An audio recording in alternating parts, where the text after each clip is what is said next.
बंदी छोड़ सतगुरु रामपाल जी परमेश्वर जी की जय हो। परम पिता परमात्मा सारी सृष्टि के रचनहार कुल मालिक असंख्य ब्रह्मांडों के स्वामी जगत गुरु तीनों लोकों में प्रवेश करके सबका धारण पोषण करने वाले राजाधिराज आत्माधार नाथों के नाथ देवों के देव महादेव सर्वेश्वर महेश्वर मृत्युंजय अजरो अमर आदि अनादि सनातनी प्रभु जगत पिता जगदीश्वर श्री श्री 1008 की उपाधि के वास्तविक अधिकारी अकाल मूर्त सौद स्वरूपी राम वासुदेव सर्वगतम वरम परम पूज्य प्रथम पूज्य परम संत परम पुरुष परम धनी परम दयालु सत्य कबीर हक्का कबीर अल्लाहू अकबर बाखबर अल्लाह ताला जगत के तारणहार जगत के मुक्तिदाता जगत के जगन्नाथ हारे के सहारे हिंदुओं के राम मुसलमानों के अल्लाह सिखों के वाहिगुरु ईसाइयों के मसीह दया के सागर दया निधि करुणा के सागर करुणा निधि स्वयंभू परिभू संकट मोचन कष्ट हरण मंगल करण दुख भंजन अविगत कबीर निर्विकार निर्विषम परमात्मा अलय अलेख सतगुरु आदि अनादि सतगुरु असली मर्यादा पुरुषोत्तम असली राम असली कृष्ण असली घनश्याम असली मुरारी राजाओं के राजा महाराजाओं के महाराजा शहंशाहों के शहंशाह सम्राटों के सम्राट भगवानों के भगवान अल्लाहों के अल्लाह प्रभुओं के प्रभु मसीहाओं के मसीह सच्चे वाहिगुरु बाबाओं के बाबा पीरों के पीर सेठों के सेठ जगत सेठ सावड़सा सेठ सर्वगुण संपन्न अनंत कोटि कलाओं के स्वामी अनंत कोटि ब्रह्मांडों के नायक योगियों में महायोगी ध्यानियों में महाध्यानी सिद्धों में परम सिद्ध ज्ञानियों में तत्व ज्ञानी ब्रह्म ज्ञानी महाज्ञानी परम ज्ञानी सर्वश्रेष्ठ ज्ञानी विज्ञानी युवा कबीर समरथ कबीर असमवात अमित ओजा सच्चे रहनुमा करीम अल्लाह सुभान अल्लाह दुनिया के अंतिम पैगंबर 8 सितंबर 1951 से गांव धनाना जिला सोनीपत हरियाणा भारतवर्ष की पावन भूमि पे प्रकट रियल कल की भगवान श्री नारायण साकार हरि श्री बाबा साहेब नूर अनंत परमात्मा सच्चे दरवेश सच्चे बाखबर गरीब नवाज संत श्रोमणी सतगुरु रामपाल जी परमेश्वर जी के चरण कमल में साध संगति से जुड़े हुए देश विदेश से आप और हम सभी सत्सेवक भाई बहनों का अनंत कोटि दंडवत प्रणाम। सत्साई भाई और बहनों, बहुत बड़ी दया बहुत बड़ी मेहर पूज्य गुरुदेव भगवान की परमेश्वर रामपाल जी की, जिनके शुभ आशीर्वाद से विशेष आशीर्वाद से वीआईपी आशीर्वाद से आप और हम सभी साध संगति से जुड़ी हुई सत्सेवक आत्माएं गुरुदेव भगवान के अमर तत्व ज्ञान को आधार बनाकर अपनी आत्मा के कल्याण हेतु हर प्रकार से मर्यादाओं में रहते हुए संघर्ष करते हुए सतभक्ति मार्ग पर दृढ़ता के साथ निरंतर आगे की ओर बढ़ रहे हैं। पूज्य गुरुदेव भगवान की विशेष रजा है आप और हम सभी आत्माओं पर, जो आत्माएं गुरु को परमेश्वर मानकर ज्ञान को आधार बनाकर घर को आश्रम बनाकर वर्तमान समय 2025 में सतगुरुदेव भगवान की गैर हाजिरी में इस विधि से सतभक्ति मर्यादाओं में रहकर कर रहे हैं। भाई और बहनों, ये हमारी परीक्षा का वक्त है, हमारी परीक्षा का समय है और इस वक्त सतगुरु कुछ भी आदेश देकर आप और हमें चेक कर सकते हैं, हमें परख सकते हैं, हमारे बुद्धि विवेक को देख सकते हैं। इसलिए इस परीक्षा के समय में यदि हमने सफलता प्राप्त करनी है तो पूज्य गुरुदेव भगवान ने आश्रमों में रहकर या गांव-गांव जाकर सन 1994 से 2014 तक जो अनमोल सत्संग किए हैं और जिन सत्संगों को उन्होंने रोजाना सुनने के लिए डीवीडी में, मेमोरी कार्ड में, मोबाइल में या टीवी चैनलों पर आते हैं, हमने केवल उन्हीं सत्संगों को वर्तमान परीक्षा के समय में सतगुरुदेव भगवान की गैर हाजिरी में अपना गुरु मानकर और ज्ञान आधार से इस भक्ति मार्ग पर एक एक कदम फूक फूक के रखना है। हमने किसी भी सेकंड पर्सन की बात को आंख बंद करके स्वीकार नहीं कर लेना है। वो सेकंड पर्सन, चाहे पूज्य गुरुदेव भगवान का कलयुगी परिवार हो, चाहे उनके बेटा बेटी भाई बंधु रिश्तेदार हो, चाहे बहुत पुराना कोई भगत हो, चाहे कोई कोऑर्डिनेटर हो, कुछ भी हो, चाहे ब्रह्मा विष्णु महेश भी क्यों ना सतगुरु से नाम उपदेश लेकर और अपने भाषण देने लग जाएं, हमने उनकी बातों को भी, उन बातों को, जो बातें गुरुदेव के ज्ञान के विरुद्ध होंगी, जिन बातों का कोई सिर पैर नहीं होगा, गुरुदेव के सत्संगों के अनुसार नहीं होंगी, हमने उन बातों को बिल्कुल सिरे से खारिज कर देना है, निसंशय निर्भय होकर। तो बाकी फिर बची कौन गया जिसकी बात पे हम आंख बंद करके विश्वास कर लेंगे। तब भाई और बहनों, हम इस भक्ति मार्ग पर सफलता की ओर आगे बढ़ सकते हैं, क्योंकि पूर्ण परमात्मा कबीर साहिब स्वयं धरती पर संत रूप में प्रकट हैं। आप और हमें शास्त्र अनुकूल शत भक्ति मार्ग से जोड़ दिया है। अब हमने इस ज्ञान को आधार बनाकर मोक्ष प्राप्त करना है, मोक्ष। और उसके लिए परमात्मा ने जो नियम और मर्यादाएं बनाकर छोड़ दी हैं, हमने उनकी पालना करनी पड़ेगी। गुरुदेव ने बहुत ही अच्छा उदाहरण दिया राम लक्ष्मण और सीता का। ये एआई तो हम लोगों के अनुसार वर्तमान में आई है, ये तो केवल एक वैज्ञानिक विधि वाली एआई है। ये एआई काल की सतयुग से चल रही है, सतयुग से ये वाली एआई।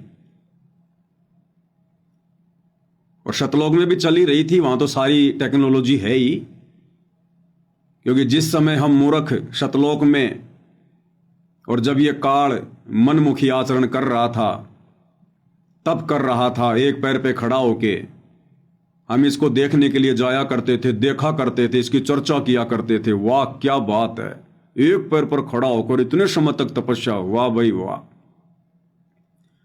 तो उस समय पूज्य गुरुदेव भगवान अर्थात कबीर परमात्मा अपनी इसी टेक्नोलॉजी के माध्यम से, एआई के माध्यम से, आध्यात्मिक विधि के माध्यम से आकाशवाणी किया करते थे। आकाशवाणी कि बच्चों, तुम इस नादान की नादानी को मत देखो, तुम्हें किस बात की कमी है, तुम अपनी भक्ति करो, ये बकवाद कर रहा है इसको करने दो। तो सतलोक तो खैर हर प्रकार की, चाहे एआई हो या कोई भी टेक्नोलॉजी हो, सतलोक की तुलना में तो केवल यहां पर अंश मात्र भी नहीं है, अंश मात्र भी। और रही बात इस काल के द्वारा हम आत्माओं को योगों योगों से मूर्ख बनाने की, तो इस काल की एआई भाई और बहनों सतयुग, त्रेता, द्वापर, कलयुग, हर युग में रहती है, हर युग में। जब श्री रामचंद्र जी वनवास भोग रहे थे और पीछे से रावण ने एक साधु का रूप बनाकर धोखे से सीता का हरण करने के लिए योजना बनाई, अपने मामा मारीच को सोने का हिरण बनाया सुंदर, और सीता ने जहां कुटिया के आसपास बाड़ी लगा रखी थी, बगीची लगा रखी थी, वहां टहलने लगा। सीता का उस पर दिल आ गया, मन आ गया, और रामचंद्र जी से कहा कि मुझे ये हिरण चाहिए जीवित, मार तो वो वहीं से सकते थे, मुझे जीवित चाहिए। अब वो तो मायावी था, वहां से दौड़ लिया, पीछे पीछे रामचंद्र जी दौड़ लिए। रामचंद्र जी ने आने से पहले कह दिया था कि लक्ष्मण ध्यान रखना, ये कोई राक्षसों का षड्यंत्र हो सकता है, तो मेरी चिंता मत करना, और तेरी जो ड्यूटी है सीता की सुरक्षा करने की, वो तू बखूबी निभाना। बोला भैया ठीक है। लेकिन रामचंद्र जी को पता था कि ये सीता जिद की पक्की है, ये मानने वाली नहीं है, ये कुबद करेगी। तो रामचंद्र जी ने लक्ष्मण जी को एक मंत्र दे दिया और कहा, यदि तेरे को किसी कारण से आना भी पड़ जाए तो इस कुटिया के चारों तरफ ये मंत्र बोलकर एक रेखा खींच देना, और इसको कह देना कि रेखा से बाहर ना निकले। बोले भैया उसकी नौबत ही नहीं आएगी। रामचंद्र जी चले गए। पीछे से एआई का प्रयोग किया काल ने, एआई का। कुछ देर बाद में रामचंद्र जी की आवाज में इस काल ने आवाज निकालनी शुरू की, हूबहू रामचंद्र जी की। लक्ष्मण भैया मर गया, लक्ष्मण भैया मर गया, बचाओ भैया बचाओ, मेरी मदद करो भैया, मेरी मदद करो। काल ने एआई का प्रयोग किया सीता को ठगने के लिए, दुर्गति करने के लिए। सीता ने कहा कि तुम्हारे भाई के ऊपर आपत्ति आ गई है, तुम जाओ उनकी मदद करो, वो पुकार रहे हैं। लक्ष्मण ने कहा कि माता, मेरा भाई इतना कमजोर नहीं है। लेकिन सीता कहां मानने वाली थी, क्योंकि घर का जोगी जोगना, बाहर का जोगी सिद्ध। घर वाले कभी घर में आए हुए महापुरुष को महापुरुष मानते ही नहीं है। वो तो दुनिया के लिए महापुरुष होता है, भगवान होता है, परमात्मा होता है, घर वालों के लिए नहीं होता। दीपक तले हमेशा अंधेरा होता है, ये हर युग की कहावत है। तो अंत में गुरुदेव ने बताया कि सीता ने यहां तक लांछन लगा दिया कि तू चाहता है कि तेरा भाई मर जाए और तू मेरे से शादी कर ले।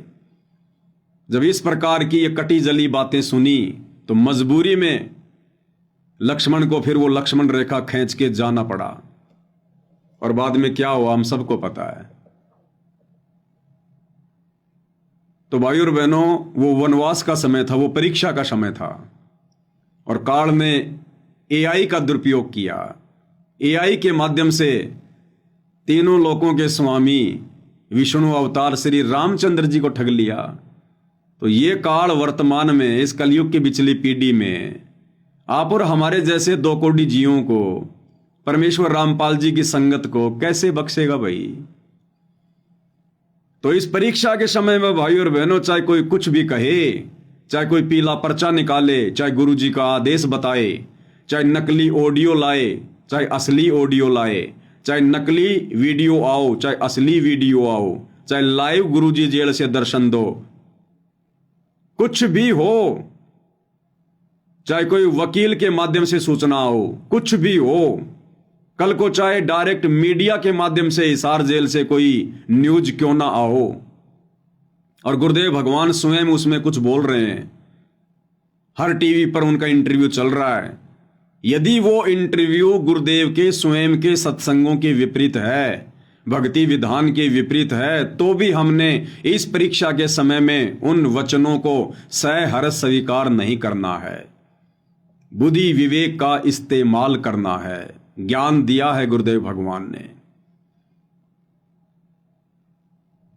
तो यदि इस परीक्षा के समय में हम भक्तों का सबसे बड़ा कोई सहारा है तो केवल गुरुदेव का सत्संग। तभी भाई और बहनों हमारी बात बनेगी। ये हमारी रिहर्सल चल रही है, रिहर्सल। परमात्मा ना जाने क्या क्या सो छल छिद्र करेगा हमें चेक करने के लिए, हमें देखने के लिए, हमें परखने के लिए। ये सारे खेल हम ही ने किए, हमसे मिले सो निश्चय जिए। तो हमने अंततः गुरुदेव के सत्संगों को ही आधार बनाकर भक्ति मार्ग पर चलना है। और इस समय यदि कोई थर्ड पर्सन, कोई सेकंड पर्सन अगर हमें गुरु जी का आदेश या ऑडियो वीडियो अगर गुरुदेव के सत्संगों के अनुसार सुना भी देता है, तो भी इस परीक्षा के समय में उस आदेश को जो का त्यों मानने के लिए हम बाध्य नहीं है। हम बाध्य नहीं है उस आदेश को मानने के लिए। यदि हमें लगता है कि यह आदेश मुझे नहीं मानना चाहिए, ये मेरे हित में नहीं है, और भले ही वो बिल्कुल सही है, ज्ञान आधार से है, और यदि हमें लगता है कि वर्तमान जीवन में मेरे लिए, मेरे हित में नहीं है, तो हम उस आदेश को मानने के लिए बाध्य नहीं है। जिस प्रकार बच्चा परीक्षा देने के लिए परीक्षा के रूम में बैठा है और टीचर यदि उसे कहे कि बेटा ये सवाल जो तेरी समझ में नहीं आ रहा है इसका जवाब ये है, और बच्चे को फिर भी डाउट है कि नहीं ये नहीं हो सकता, तो बच्चा टीचर के उस आदेश को, उस जवाब को उस कॉपी में लिखने के लिए बाध्य नहीं होता। परीक्षा के समय में वो स्वतंत्र होता है, स्वतंत्र। तो भाई और बहनों, हमने हर प्रकार से आंखें बंद कर लेनी है, हर प्रकार से। ये जो कान है ना, कान, इनको हाथी जितना बड़ा कर करके हमने केवल गुरुदेव के सत्संग सुनने। इस समय सत्संग, तब जाकर भाई और बहनों हम इस परीक्षा में सफलता की ओर आगे बढ़ेंगे। नहीं तो परमात्मा कहते हैं बच्चों, ये त्रिकुटी पे जाना, ये बरवाले के बस स्टैंड जाना जितना आसान नहीं है कि रिक्शा पकड़ो और 5 मिनट में पहुंच जाओगे। जोर लगेगा, जोर, जोटा।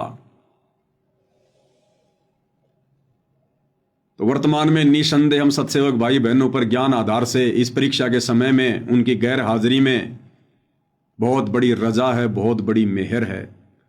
हमने लोगों की सुनना, लोगों की मानना छोड़ दिया है। ये कहावत है ना कि सुनो सबकी, करो अपने मन की।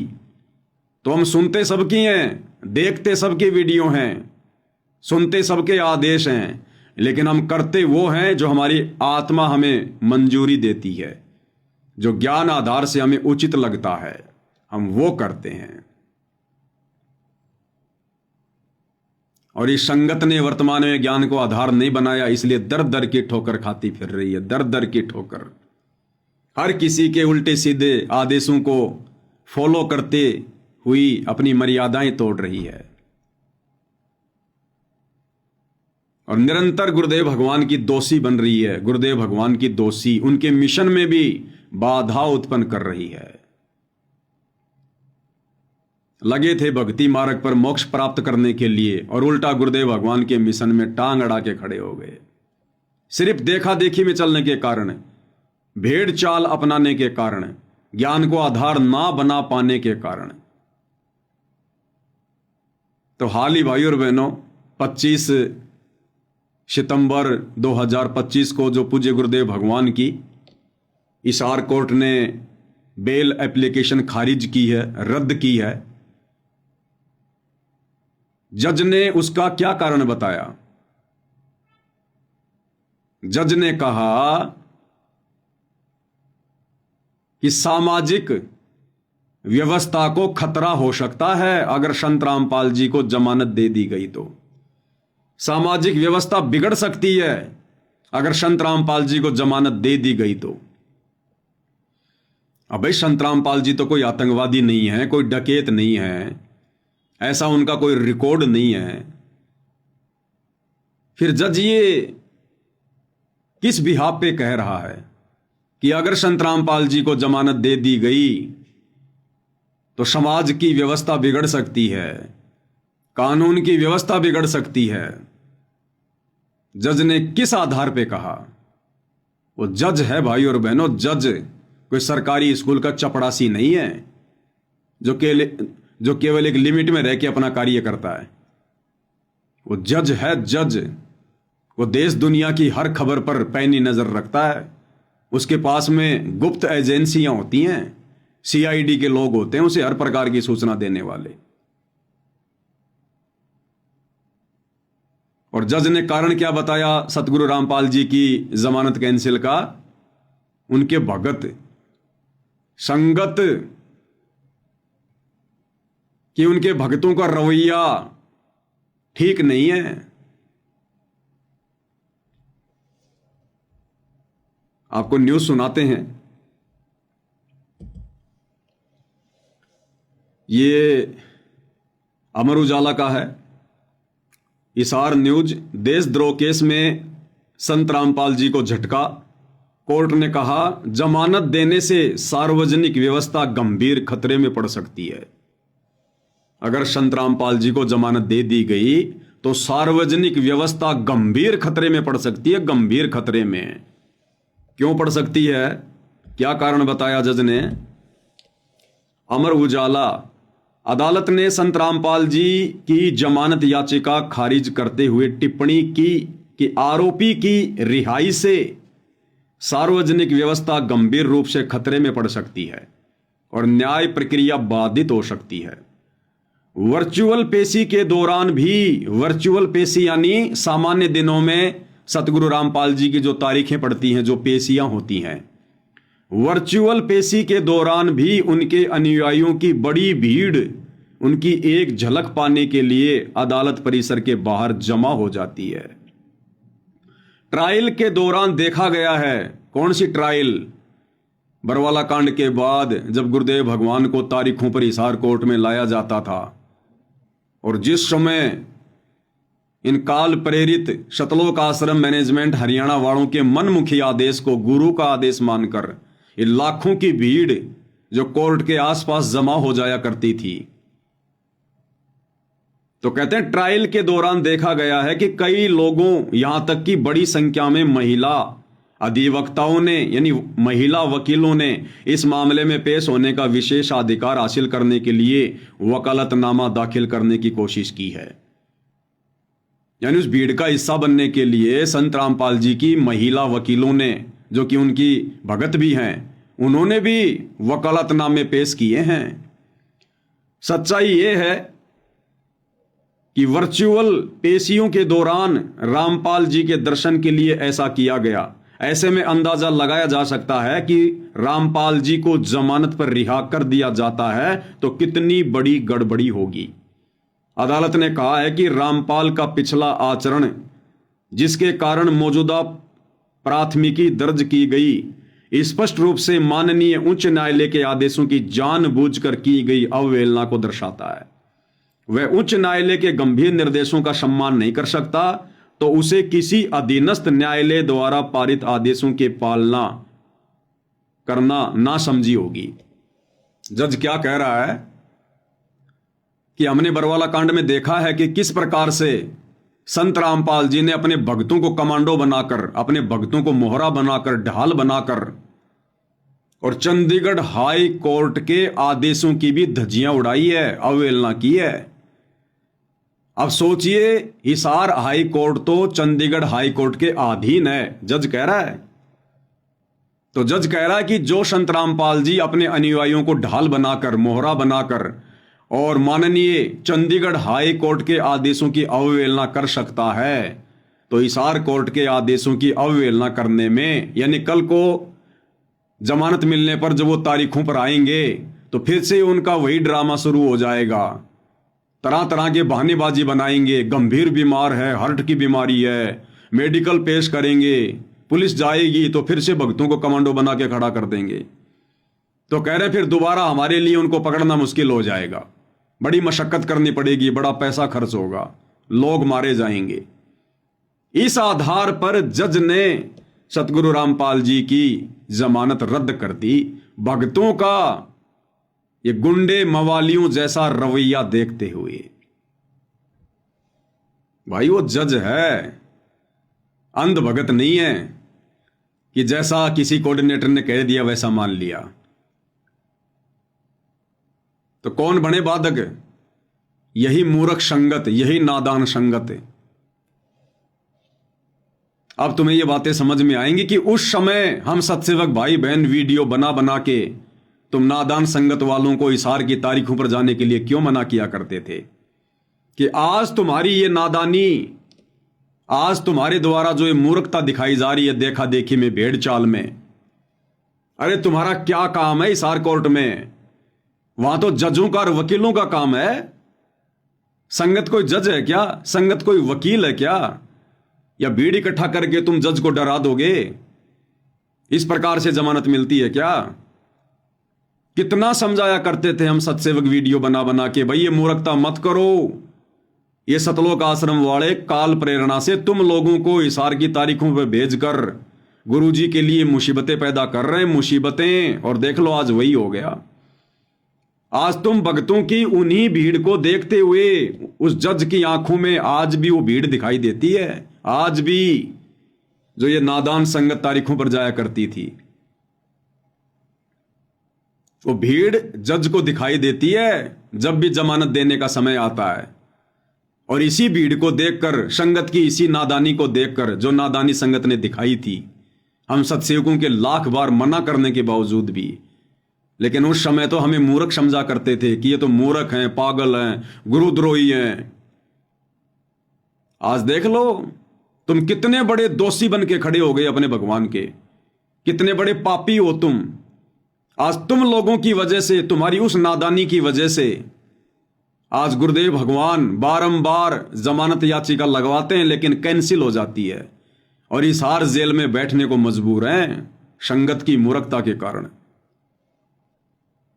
ये रीजन बताया जज ने, तुम्हारी आंखों के सामने है, आंखों के सामने। और कोई रीजन बताया हो तो पूछ लो अपने कोऑर्डिनेटरों से, पूछ लो सतलोक आश्रम वालों से, गुरुदेव के बेटा बेटी भाई बंधु रिश्तेदारों से कि भाई कम से कम हमें यह तो बता दो, सच तो बता दो, गुरुजी हमारे भी तो कुछ लगते होंगे।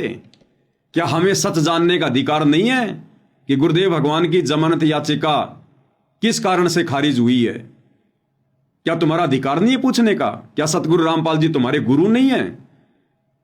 अरे जो तुम इशार की तारीखों पर जाना अपना अधिकार समझा करते थे, तो क्या आज उनकी जमानत क्यों खारिज हुई है यह जानना तुम्हारा अधिकार नहीं है? तुम्हें टपका भी नहीं बताएंगे, टपका भी ये क्या होता है। और ज्यादा जोर जबरदस्ती की तो भैया भगत नहीं है, ये गुंडे हैं, गुंडे। तुम्हारी खोपड़ी के बाल उड़ा देंगे ये। इनको भगत समझने की गलती मत कर लेना कभी। भगत के भेष में भेड़िए हैं ये, भेड़िए। तो क्या तुम्हारा अधिकार नहीं है इन लोगों से पूछने का? पूछा कभी किसी ने आज तक कि गुरुजी की जमानत क्यों कैंसिल हो गई? तुम्हें तो यहां तक सूचना नहीं दी गई कि गुरुजी की जमानत कैंसिल हो गई। क्यों हुई ये तुम्हें कहां से बताएंगे? और तुम इनके न्यूज चैनल को सब्सक्राइब करवाने के लिए गांव गांव जो है वो डोल रहे थे, घूम रहे थे, तुम भटक रहे थे कि न्यूज चैनल को सब्सक्राइब करो, बस यही न्यूज चैनल है दुनिया में जो सच दिखाएगा। अरे तो भक्तों को भी सच नहीं दिखा रहा, जगत को क्या खाक दिखाएगा? तो आज तुम संगत वालों की मूर्खता के कारण गुरुदेव भगवान एक बार फिर से हिसार जेल में बैठने को मजबूर हैं। तुम दोषी बन रहे हो, दोषी।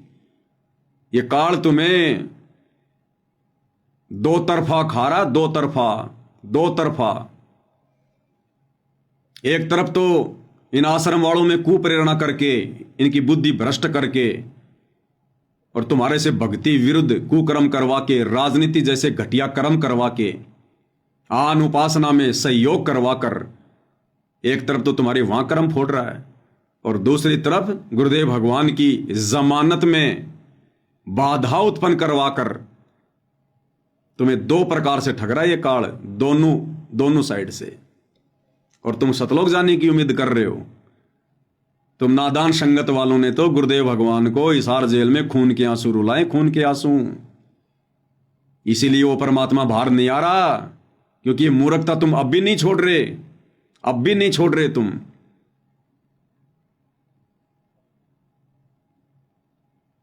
और ये इन्होंने पहली बार नहीं किया, हर बार गुरुदेव भगवान की जमानत हिसार कोर्ट ने एक इसी पॉइंट को लेकर खारिज की है, एक इसी पॉइंट को लेकर, क्योंकि भक्तों ने भय पैदा कर रखा, डर।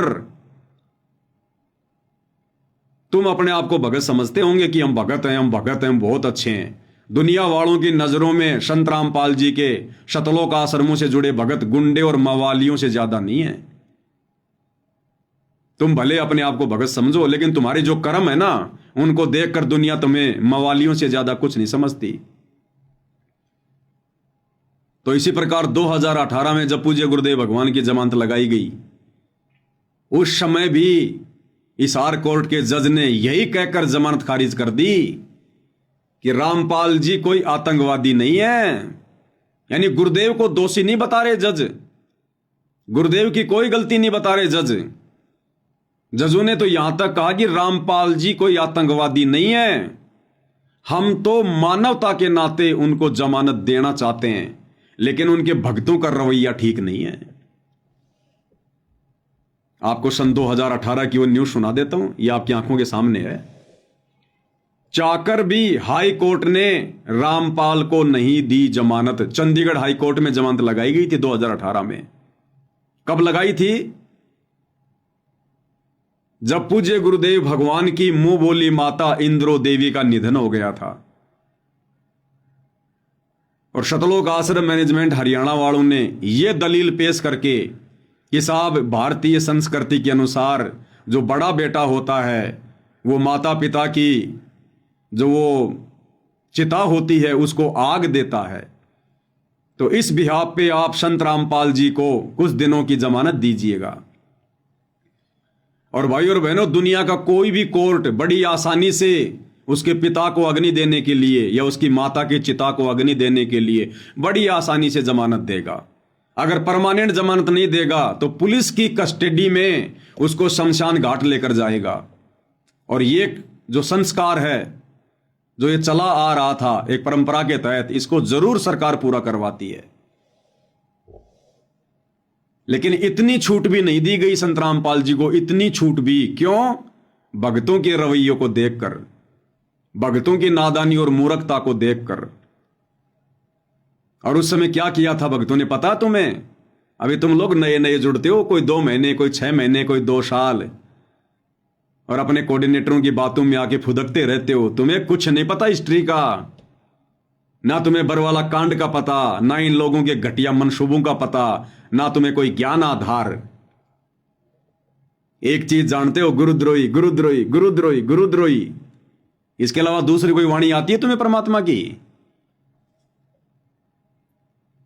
एक तरफ तो इन सतलोक आश्रम मैनेजमेंट हरियाणा वालों ने हाई कोर्ट में संगत को यह दिखाने के लिए, संगत से ज्योति पाठ और दान का पैसा वकीलों के नाम पर हड़पने के लिए, जमानत के नाम पर हड़पने के लिए, एक तरफ तो चंडीगढ़ हाई कोर्ट में जमानत लगा रहे हैं।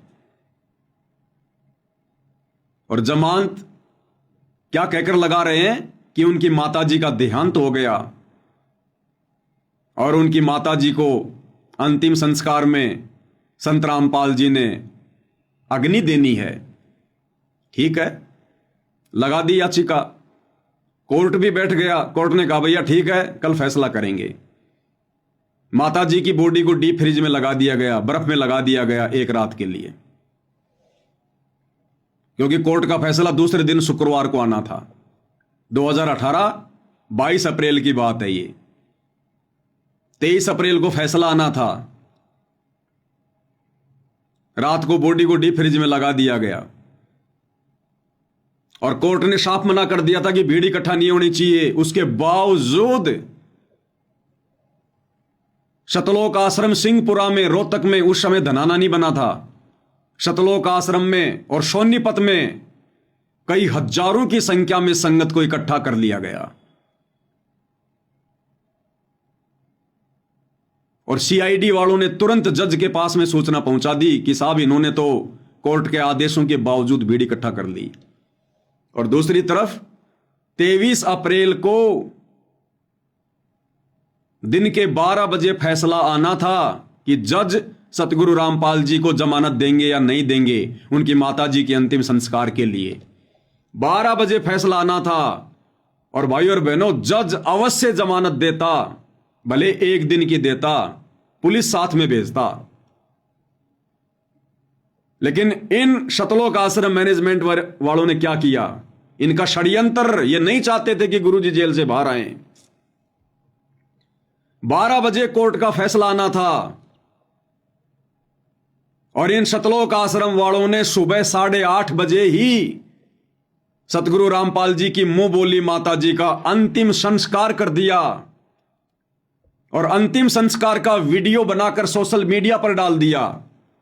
सीआईडी वाले तो चारों तरफ थे, उन्होंने तुरंत वो वीडियो जजों को भेज दिया।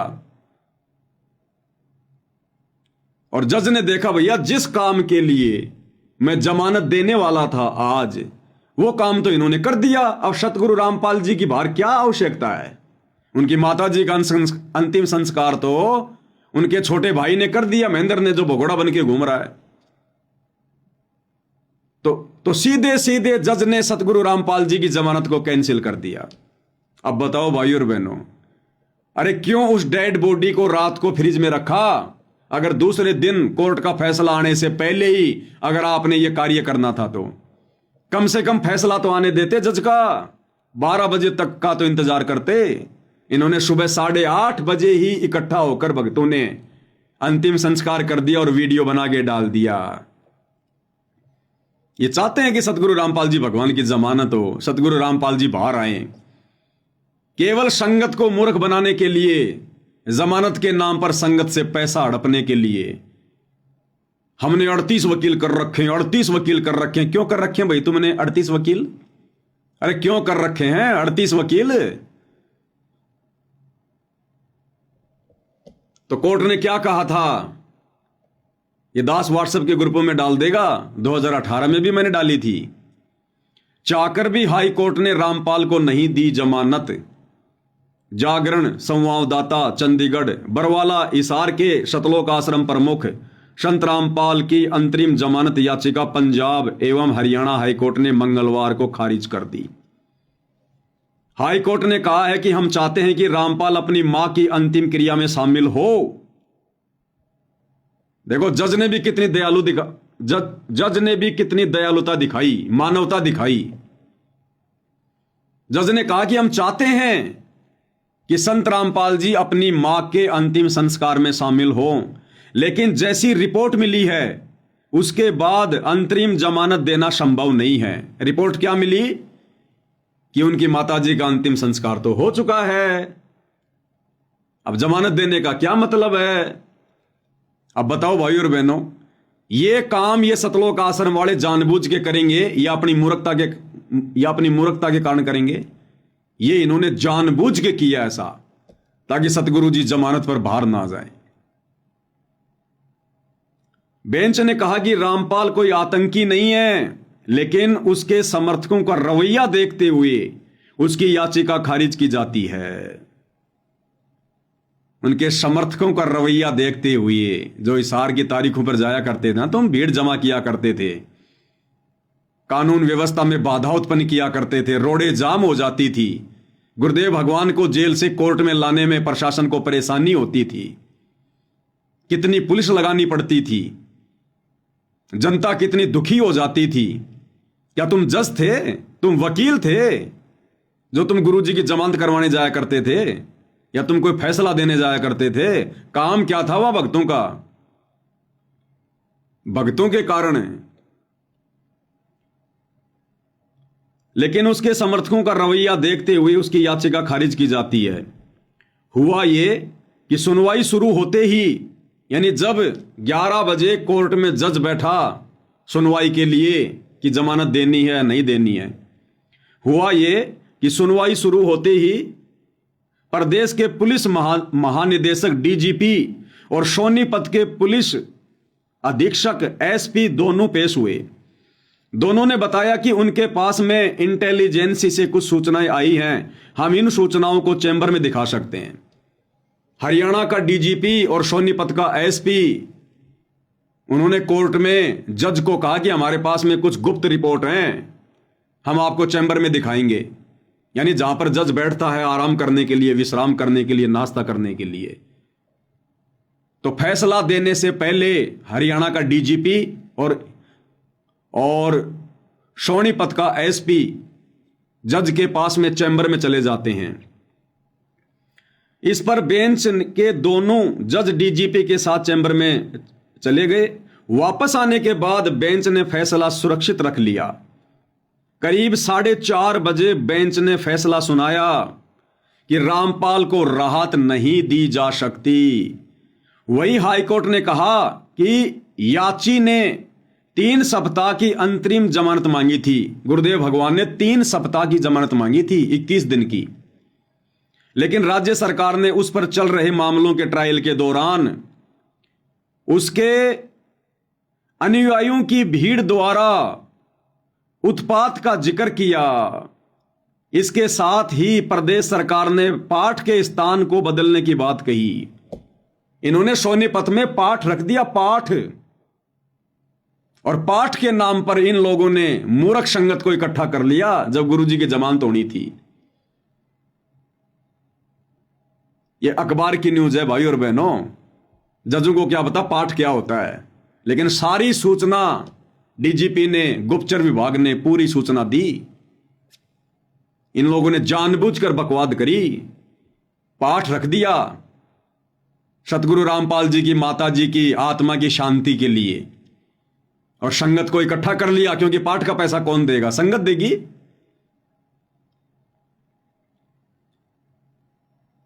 वही हाईकोर्ट ने कहा कि याची ने 3 सप्ताह की अंतरिम जमानत मांगी थी, लेकिन राज्य सरकार ने उस पर चल रहे मामलों के ट्रायल के दौरान उसके अनुयायियों की भीड़ द्वारा उत्पात का जिक्र किया। इसके साथ ही प्रदेश सरकार ने पाठ के स्थान को बदलने की भी बात कही। डीजीपी बोले समर्थकों को संभाल पाना मुश्किल होगा, क्योंकि बरवाला कांड में भक्तों का रवैया देख रखा था इन लोगों ने, कैसे पुलिस वालों पे पत्थर मार रहे थे, पेट्रोल बम फेंक रहे थे, बंदूकें ले लेके, काले कपड़े पहन के, कमांडो बन के। तो डीजीपी ने कहा कि साहब इनके भक्तों को संभालना बड़ा मुश्किल होगा। डीजीपी ने कोर्ट में कहा कि अगर रामपाल को उसकी मां के अंतिम पाठ में शामिल होने की इजाजत दी गई तो वहां उनके समर्थक एकत्रित होंगे। सुरक्षा के प्रबंध के बावजूद हजारों समर्थकों को संभालना मुश्किल हो जाएगा। ऐसे में लाठी चार्ज व अन्य तरीके भी शायद नाकामी साबित हों। रामपाल के अनुयायियों ने एक लंबे समय से रामपाल को नहीं देखा है, वे उसकी एक झलक के लिए हिंसक हो सकते हैं, यानी वो गुंडागर्दी कर सकते हैं, अपना आपा खो सकते हैं। सही कह रहे हैं ये लोग, क्योंकि इन्होंने बरवाला कांड में देखा है कि भगत किस प्रकार से हिंसक हो गए थे, अपना आपा खो के किस प्रकार से लड़ाई झगड़ा कर रहे थे। 300 पुलिस वालों को घायल कर दिया था। अरे पुलिस वाले तो लड़ाई कर सकते हैं, मार सकते हैं, पीट सकते हैं, वो भगत नहीं है। वो तो कोर्ट के आदेश की पालना कर रहे थे। हम भगतों को कब आदेश दिया गुरुजी ने पुलिस वालों को डंडे मारने का, वो पत्थर मारने का, पेट्रोल बम फेंकने का, आग जला के मसाल ले लेकर छाती पीट पीट कर पुलिस वालों को ललकारने का? यह दास तो वहां मौजूद था। तो देख लिया भाई और बहनों आपने, इस प्रकार से ये काल परमात्मा के विरुद्ध खड़ा करके अपनी सूक्ष्म चाल चल के और संगत के क्रम फुड़वाता है। और हम सत्सेवक चिल्ला रहे थे वीडियो बना बना के, ऑडियो डाल डाल के, मत जाओ तारीखों पर, मत जाओ तारीखों पर। भाई तुम्हारा क्या काम है तारीखों पर? तुम गुरुदेव के लिए परेशानी पैदा कर रहे हो। तुम इन आश्रम वालों की चाल को समझ नहीं रहे। ये नहीं चाहते कि गुरुजी आ जाएं। अगर गुरुजी आ गए तो इनको पैसा कौन देगा, इनको ज्योति पाठ कौन देगा? सब अपने गुरुजी के हाथ में देंगे, इनकी चौधर इनके हाथों से चली जाएगी। ये मनमानी नहीं कर पाएंगे, राजनीतियां नहीं कर पाएंगे, इनके ऊपर अंकुश लग जाएगा। और मन कभी भी अंकुश में रहना पसंद नहीं करता, क्योंकि ये मन के अधीन है। लेकिन किसी ने नहीं सुनी और भगवान के दोषी बनते चले गए। और इसी कारण से तारीखों पर आते जाते समय कभी 10 मर रहे हैं, कभी 12 मर रहे हैं एक साथ, 12 एक्सीडेंट में। कोई ट्रेन के नीचे आके मर रहा है, कट रहा है, कोई घर पर ही नहीं पहुंचा। और नेपाल से एक बिंदिया बहन इसार की तारीख पर आई थी 2018 में, और इसार के मटका चौक पर उसको फांसी लगा दी गई। फांसी सिर्फ गुरुजी की जमानत को रुकवाने के लिए, गुरुजी पर और मुकदमे लगवाने के लिए। ये सारे हथकंडे इन आश्रम वालों ने अपनाए। इन आश्रम वालों ने मना किया करते थे, मत जाओ तारीखों पर, मत जाओ तारीखों पर। आने वाले समय में तुम्हारी ये मूर्खता गुरुजी के लिए बाधा उत्पन्न करेगी। ना ना, जाएंगे तारीखों पर, दर्शन करेंगे गुरुजी के। अरे दर्शन से मोक्ष होता है क्या? तुम मर्यादा में हो नहीं, भक्ति कर नहीं रहे, दर्शन करके तुम मोक्ष प्राप्त कर लोगे। 650 साल पहले भगवान 120 साल तक धरती पर रहे, रोजाना सुबह शाम भक्तों को दर्शन दिया करते थे। हो गए पार। जाएंगे तारीखों पर, जाएंगे तारीखों पर, ले लो प्रसाद। गुरु के लिए भी बाधा उत्पन्न और खुद भी अपना सत्यानाश।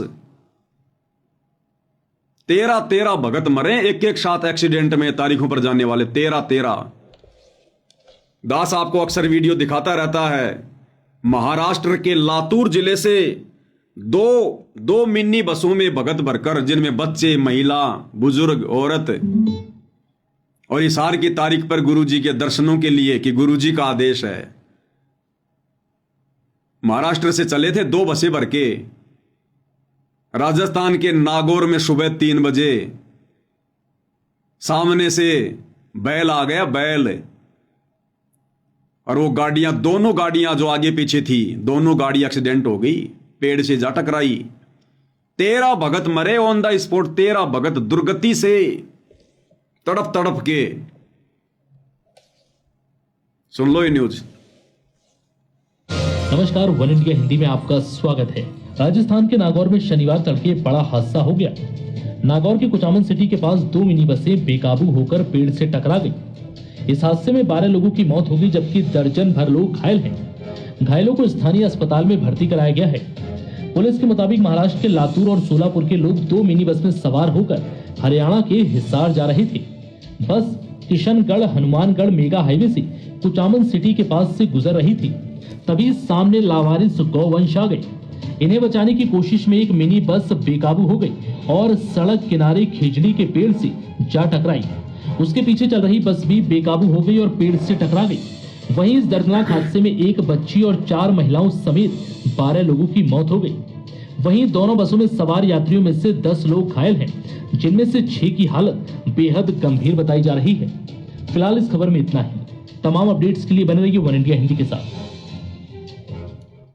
ले लिया प्रसाद, हो गया मोक्ष, करवा लिया मोक्ष। हिसार भी नहीं पहुंच पाए, राजस्थान से मोक्ष हो गया। मनमाना आचरण, भेड़ चाल, देखा देखी।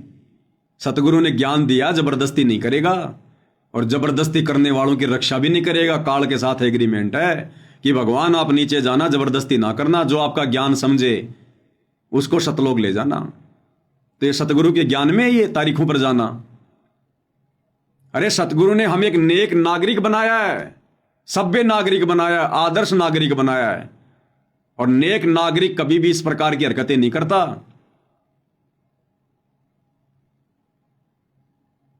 हमारी ये कविता बहन है, ये कह रही है कि 2019 में भिवानी आश्रम में सब्जी बनाते समय 2 भगत भाई सब्जी में डूबकर मर गए। ये कमेंट्स में पढ़ लो, संगति कह रही है जो उस समय उन आश्रमों में जाया करती थी। भिवानी आश्रम में 2019 में भंडारे में सब्जी बनाते समय 2 भगत उस सब्जी के उस कढ़ाई में डूब के मर गए, गिर गए, उसमें फिसल गए, मर गए उसमें जल के। बाहर सूचना भी नहीं आने देते ये लोग, अंदर ही दफना देते हैं। आश्रमों में शमशान घाट भी बना रखा है, अंदर ही दफना देते हैं, पता ही नहीं चलता। या उनके घर वालों को कह देते हैं गुरुजी का आदेश है, सब्जी में भून के वो पकोड़ा बन के सतलोक गया, सतलोक।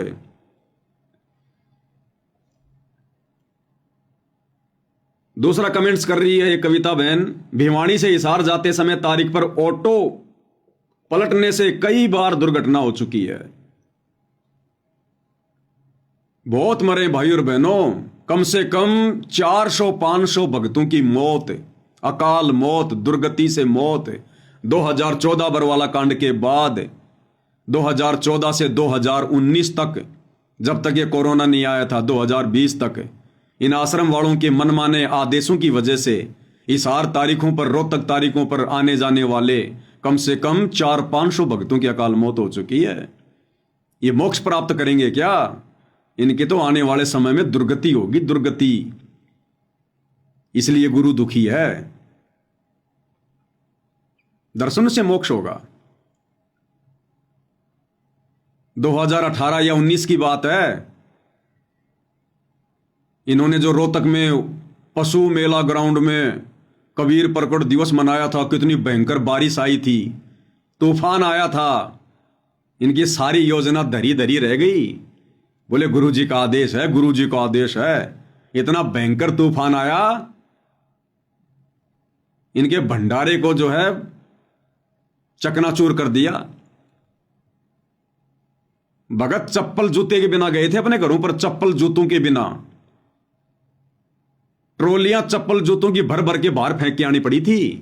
वो लड्डू जलेबी तुम्हारी धरी की धरी रह गई थी, तुम्हारे टेंट उखड़ गए थे। गुरु जी का आदेश है। अरे गुरु के आदेश मिलने के बाद में काल अपना तांडव मचाएगा।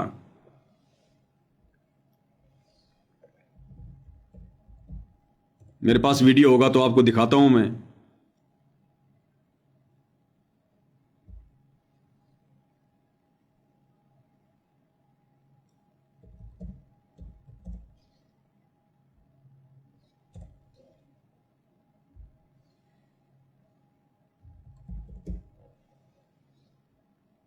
ये रहा रोहतक पशु मेला ग्राउंड का 2018 में कबीर प्रकट दिवस मनाए थे इन्होंने, गुरुजी का आदेश बताकर, और काल ने ऐसी की तैसी कर दी पूरे भंडारे की।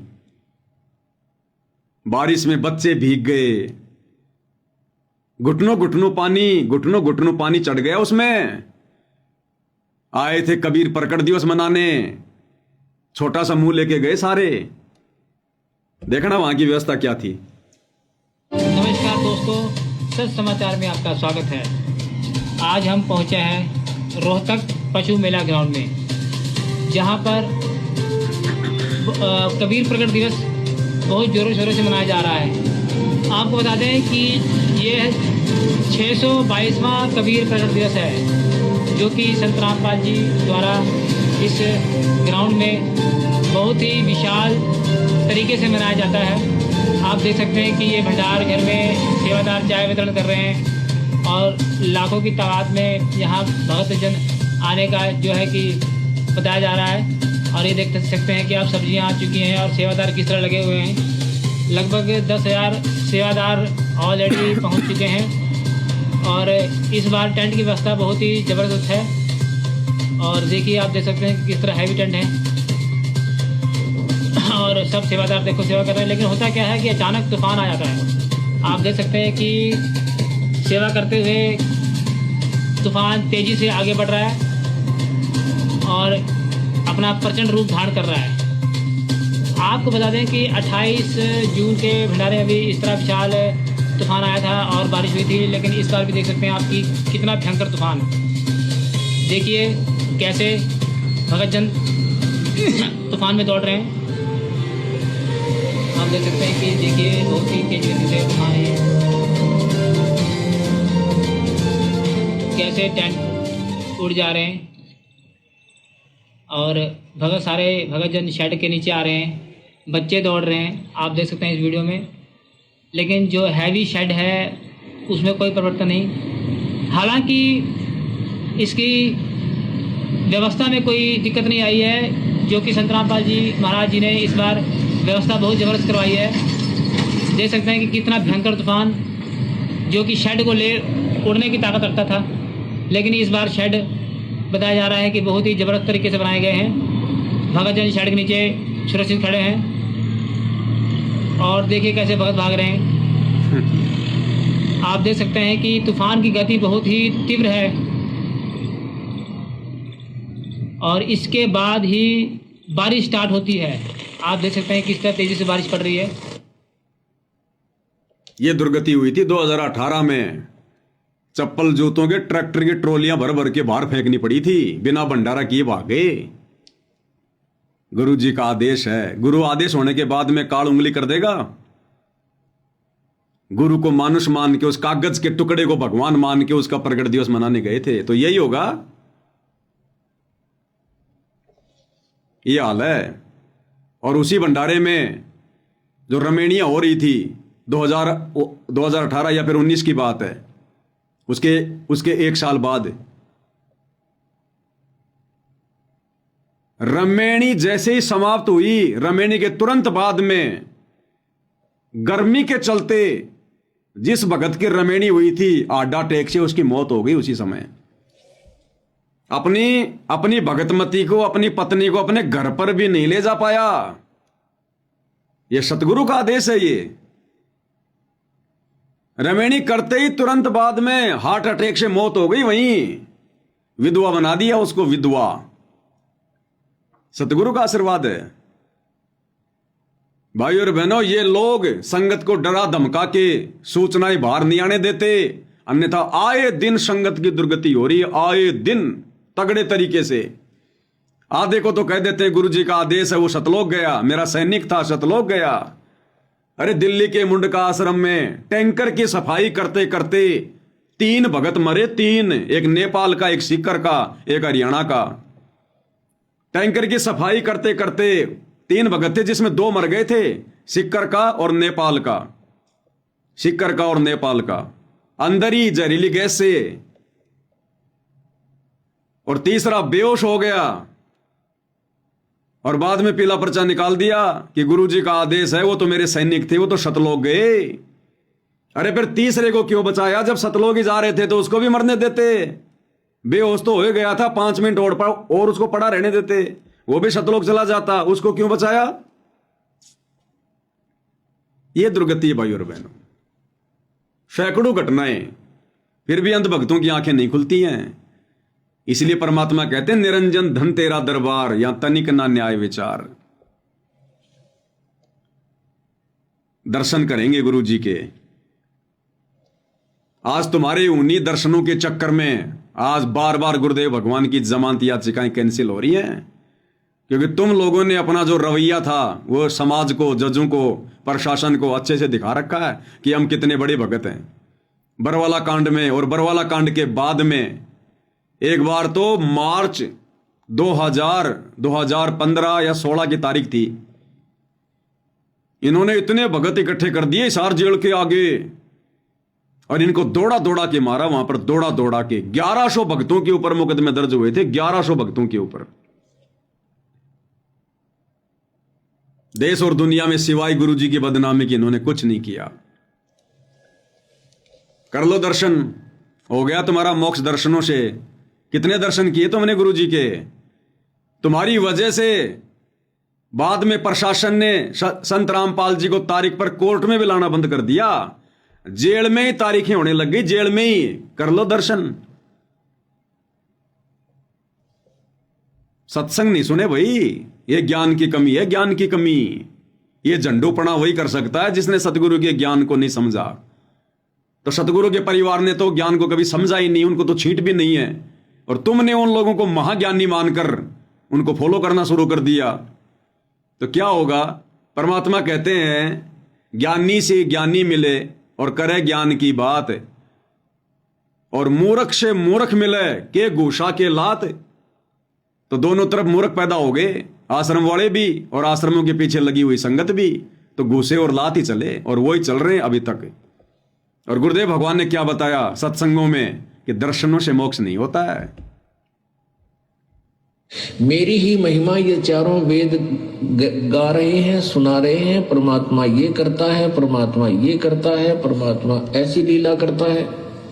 लेकिन मेरे पाने की विधि वेदों में वर्णित नहीं है। अब यहां दो प्रश्न उठते हैं कि एक तो परमात्मा सामने बोल रहे हैं, कह रहे हैं, प्रत्यक्ष खड़े हैं, फिर कहते हैं मुझे पाने का तरीका वेदों में नहीं है। अब इससे क्या सिद्ध होता है कि परमात्मा के दर्शन कर लेने से मोक्ष नहीं, परमात्मा के द्वारा दिए गए उस भक्ति की कमाई करने से मोक्ष होगा। नहीं तो परमेश्वर 120 वर्ष रहे, जिनको अच्छी आत्माओं ने भी दे दर्शन किए, बुरा ने भी किए, जो उनके विरोधी थे, उन मार मार कर रहे थे उनके पीछे, उन्होंने भी दर्शन किए। दर्शन से मोक्ष नहीं है, परमात्मा के उस मंत्र से मोक्ष है। मोक्ष का मीन है कि जैसे हम परमात्मा ने हमें विधि बताई है वह कमाई कराएंगे, उस राम नाम के धन को जोड़ेंगे, उस भक्ति की शक्ति योग के बलते, भक्ति के बल से, उस राम नाम की कमाई की शक्ति से हम सतलोक जाएंगे। वहां जाकर के हम परमानेंट सुखी हो जाएंगे। उसको प्रभु प्राप्ति कहा जाता है। परमात्मा यहाँ आए, सभी को प्राप्त थे, दर्शन भी होते थे, लेकिन मोक्ष कोई नहीं, मुक्त कोई नहीं हुआ, क्योंकि हमने परमेश्वर के उस ज्ञान पर विश्वास नहीं किया, न उनके द्वारा दी गई भक्ति की साधना की। तो परमात्मा के नाम से मोक्ष होगा, केवल दर्शन मात्रता नहीं। तो उस समय देखा देखी में, भेड़ चाल में, कोऑर्डिनेटरों के कहने पर इस 8 तारीखों पर जाने के बजाय अगर घर बैठकर ध्यान से सत्संग सुनते तो तुम्हारा भी भला होता, और सतगुरुदेव भगवान की कानूनी जो प्रक्रिया है उसमें भी बाधा उत्पन्न नहीं होती। लेकिन तुमने अपना भी काम बिगाड़ा और गुरुदेव के लिए भी परेशानी उत्पन्न कर दी। इसलिए परमात्मा कहते हैं बिना सोचे समझे जो करे पाछे सो पछताए, और काम बिगाड़े आपना और जग में होत असहाय। खुद की भी बेइज्जती और संसार में भी बड़ी हंसी करवाता है। कर लो दर्शन, ले लो मोक्ष। दर्शनों से मोक्ष मिलेगा। अगर दर्शनों से मोक्ष मिले तो संगत को तो कई साल हो गई दर्शन नहीं हो रहे, और जिस जेल में गुरुदेव भगवान बैठे वहां के कैदियों को तो सारा दिन दर्शन होते हैं। उन पुलिस वालों को तो दिन में कई कई बार दर्शन होते हैं। चले गए सारे सतलोक, वो तो पार हो गए होंगे सारे के सारे कैदी। ये हमारी मूर्खता है, मूर्खता। और जब तक ये मूर्खता संगत दिखाती रहेगी, भाई सतगुरु प्रसन्न नहीं होने वाला, सतगुरु प्रसन्न नहीं होने वाला। और अब इस 25/9/2025 वाली जमानत के कैंसिल होने के बाद जो वकील हैं वो कह रहे हैं हम हाई कोर्ट में जाएंगे। हाई कोर्ट में क्या करोगे भाई? हाई कोर्ट में जाके, अरे क्या करोगे हाई कोर्ट में जाके? ये कहते हैं हम जो भी करते हैं गुरुजी के आदेश से करते हैं, गुरुजी के आदेश के बिना हम आश्रम वाले एक कदम भी आगे नहीं बढ़ते। अरे तो गुरुजी से पूछ लो ना एक बार हाथ जोड़ के कि गुरुजी आप कब बाहर आओगे, उसी दिन आपकी जमानत लगाएं। क्यों बार बार जमानत लगा के कैंसिल करवा रहे हो? अरे गुरुजी से प्रार्थना कर लो ना, गुरुजी तो समर्थ हैं, भगवान है, अंतर्यामी, उनको तो पता है। तो जमानत लगाने से पहले गुरुजी से पूछ लो ताकि गुरुजी तुम्हें बता दें कि बेटा अब की बार जमानत नहीं मिलेगी, मैंने मेरी दिव्य दृष्टि से देख लिया है। क्योंकि हिसार जेल में बैठकर जब गुरुजी ये देख सकते हैं कि कौन गुरुद्रोही है, तो गुरुजी ये नहीं देख सकते कि मेरी जमानत होगी कि नहीं होगी। और जब गुरुजी कह दें कि हाँ भाई अब की बार मैंने देख लिया मेरी जमानत होगी, अरे तो उसी दिन जमानत लगाओ ना। क्यों बार बार इस जमानत का ड्रामा कर रहे हो तुम? क्यों नादान संगत को मूर्ख बना रहे हो तुम?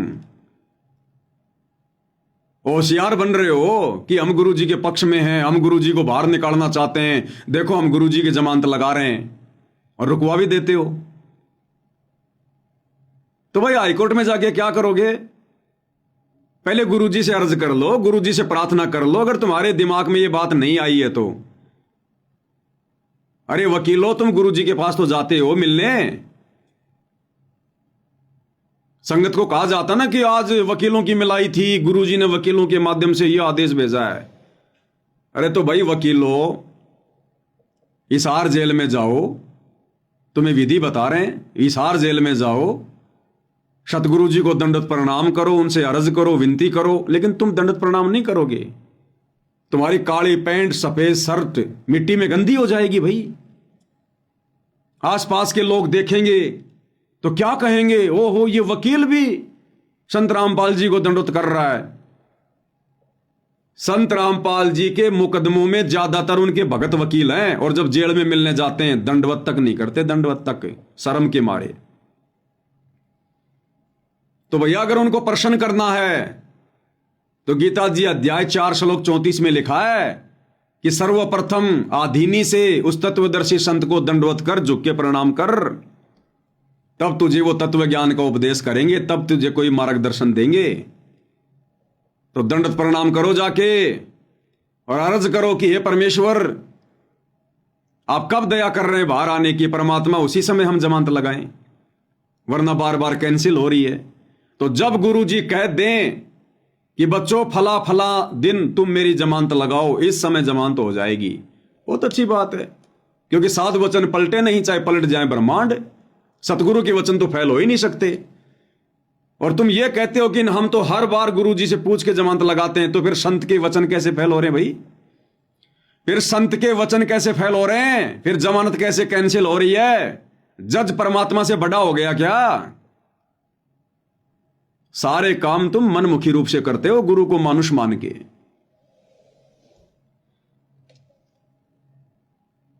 और ना भाई और बहनों ये सत्संग सुनते, अगर ये जेल से आने वाले विशेष संदेश भी ध्यान से सुन लेते ना, जिस प्रकार से हम सत्सेवक भाई बहनों ने सुने ध्यान से, तो काफी कुछ समस्या हल हो जाती। बार बार इनको जमानत लगाने की जरूरत ही ना पड़ती, एक ही जमानत में काम हो जाता, एक ही जमानत में। गुरुदेव भगवान ने क्या कहा हिसार जेल से आने वाले विशेष संदेश में? अपने जेल में रहने के विषय में, क्यों गए हैं, किसने भेजा है और कब बाहर आएंगे। गुरुदेव कह रहे हैं किसी और का ब्योत नहीं है जो इस दास को जेल में बैठा दे। अपने आप को छुपाते हुए कह रहे हैं उस कबीर भगवान का आदेश है, उनकी रजा से मैं जेल में बैठा हूं, और जब उनकी दया होगी तभी मैं बाहर आऊंगा। फिर तुम क्यों बार बार जमानत लगा रहे हो? गुरुजी से तुम ये अर्ज करो कि गुरुजी आप अपने कबीर भगवान को प्रसन्न करो। और हमें यह बता दो कि कब आपकी जमानत होगी। लेकिन भैया कबीर भगवान कब प्रसन्न होगा? आप लोगों के अनुसार सतगुरु रामपाल जी पर कबीर भगवान कब प्रसन्न होगा? वो तो प्रसन्न ही है, लेकिन गुरु कब प्रसन्न होगा? जब संगत अपने गुरु को प्रसन्न करने वाले कार्य करेगी। तो क्या कह रहे हैं गुरुदेव भगवान? क्या तुम ये सत्संग नहीं सुनते? गुरुदेव कह रहे हैं उस परमात्मा के हुक्म से, उनके आदेश से बैठा हूं। उन्होंने मौका दिया मुझे जेल में बैठने का, उनके आदेश से, और जब उनका आदेश होगा तभी बाहर आऊंगा। फिर क्यों जमानत पे जमानत, जमानत पे जमानत? क्यों भक्तों का पैसा बर्बाद कर रहे हो इन कोर्टों में जमानत लगवा के? क्यों संगत को मूर्ख बना रहे हो? गुरुजी आ रहे हैं, गुरुजी आ रहे हैं, गुरुजी आ रहे हैं। क्या कह रहे हैं परमात्मा? आपको समझाने के लिए, आपकी बुद्धि का विकास करने के लिए ये रह के सत्संग सुनाए जा रहे। आप इनको बहुत गौर से सुना करो। गौर से एक तो बात देखो, थोड़ा सा विचार करो। अब सुनो। अब परमात्मा की रजा हुई दास को कहाँ रखा गया है? जेल में। ये उसका आदेश है, किसी और का ब्योत नहीं ऐसा कुछ करते। अब परमात्मा की रजा हुई दास को कहाँ रखा गया है? ये उसका आदेश है, किसी और का ब्योत नहीं ऐसा कुछ करते। अब परमात्मा की रजा हुई दास को कहाँ रखा गया है? जेल। ये उसका आदेश है, किसी और का ब्योत नहीं ऐसा। क्या कह रहे हैं गुरुदेव भगवान? ये उसका आदेश है, अपने आप को छुपा कर कह रहे हैं कि उस कबीर भगवान का आदेश है, किसी और का ब्योत नहीं है। यानी किसी और की औकात नहीं है, ना किसी जज की, ना किसी प्रशासन की, जो उनको जेल में बैठा दे। कह रहे हैं ये उनका आदेश है, किसी और का ब्योत नहीं है, किसी और की औकात नहीं है जो ऐसा कर दे। अरे तो आश्रम वालों, गुरुजी से प्रार्थना करो कि गुरुजी आप अपने कबीर भगवान से पूछो, फिर आपकी जमानत कबीर भगवान कौन से दिन करवाएंगे, और आप हमें बताओ, फिर उसी दिन हम जमानत लगा दें। अब उसी की कृपा से आपको प्रिय अमृत वर्षा कराई जा रही है। और कहां से हो रही है? कभी स्वप्न भी ना लेना इन बातों के। और ये ज्यादा नहीं हुआ करती। और इसमें भी आना कहानी रखते हो, सत्संग सुनने में आलस करते हो, टाइम नहीं है, काम हो गया था, तो फिर अभी आप बहुत कच्चे हो, बहुत कच्चे हो। कच्चा हीरा करके हो नहीं सह गणमार, ऐसा यौमन हो रहे तो लेखा ले करता। तो इसलिए आपको पक्का हीरा बनाने के लिए ये सत्संग छुड़ाया जाता है। अरे कम से कम ये हिसार जेल वाले विशेष संदेश ही सुन लेते भाई आश्रम वालों, तो तुम्हें बार बार जमानत लगाने की जरूरत ही नहीं पड़ती। सत्संग में गुरुदेव ने क्लियर कर दिया कि दास को कहां रखा गया है। यानी जेल का नाम तो नहीं लेंगे गुरुदेव, क्योंकि जेल से आ रहे सत्संग, कि दास को कहां रखा गया है, तो वो तो आप और हमें पता है कि कहां रखा गया है। और कह रहे हैं ये उसका आदेश है, अपने आप को छुपा कर कह रहे हैं गुरुदेव भगवान कि ये उस कबीर भगवान का आदेश है, किसी और का ब्योत नहीं है जो ऐसा कर दे। हाई कोर्ट में जमानत लगाएंगे, तुम चाहे सुप्रीम कोर्ट में चले जाओ, तुम चाहे इंटरनेशनल कोर्ट में चले जाओ, जब तक ये भगवान प्रसन्न नहीं होगा। और भगवान प्रसन्न होगा भक्तों की भक्ति देखकर, भक्तों की मर्यादा देखकर, उनका आचरण देखकर, उनका भक्ति भाव देखकर। और तुम इन चीजों के आसपास भी नहीं हो आश्रम वालों, आसपास भी। तो कैसे भगवान अपनी जमानत के लिए जज को प्रेरणा कर देगा? नहीं करेगा। तो शिक्षा लो, सबक लो, मोक्ष के लिए जुड़े हो, राजनीति के लिए नहीं जुड़े हो। अगर सतगुरु रामपाल जी के मार्ग में उपदेश लेकर अगर यही बकवाद करनी थी तो फिर क्यों जुड़े? ये बकवाद तो दूसरे संतों के मार्ग में भी चलती है, ये वही कर लेते बैठ के। संत की बदनामी करके और पाप जमा करने क्यों आ गए भाई? या तो वो उपदेश ले जो भक्ति करे, जो भगवान को प्रसन्न करे, जो ज्ञान को आधार बनावे। तुमने तो आधार बना लिया अपने कोऑर्डिनेटरों को, गुरुजी के परिवार को, वकीलों को, बड़े बड़े भक्तों को तुमने आधार बनाया, इन लोगों को। तो भाई इन चीजों को आधार बनाने से सौपन में भी मुक्ति नहीं हो सकती, सौपन में भी भक्तों।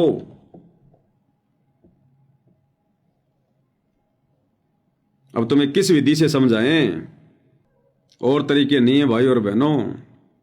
हम सत्सेवक भाई बहनों ने तो एक शब्द के माध्यम से भी इस नादान संगत को समझाने का प्रयास किया कि भाई भक्ति करो, बकवाद मत करो। गुरुजी आएंगे, कल को क्या मुंह दिखाओगे, क्या जवाब दोगे जब गुरुदेव भगवान पूछेंगे कि मेरी गैर हाजिरी में तुमने क्या किया, भक्ति करी या बकवाद करी। कबीर साईं मिल लेंगे, पूछेंगे कुशलात, आदि अंत की सब कहूं अपने दिल की बात। अरे क्या मुंह लेकर खड़े होगे?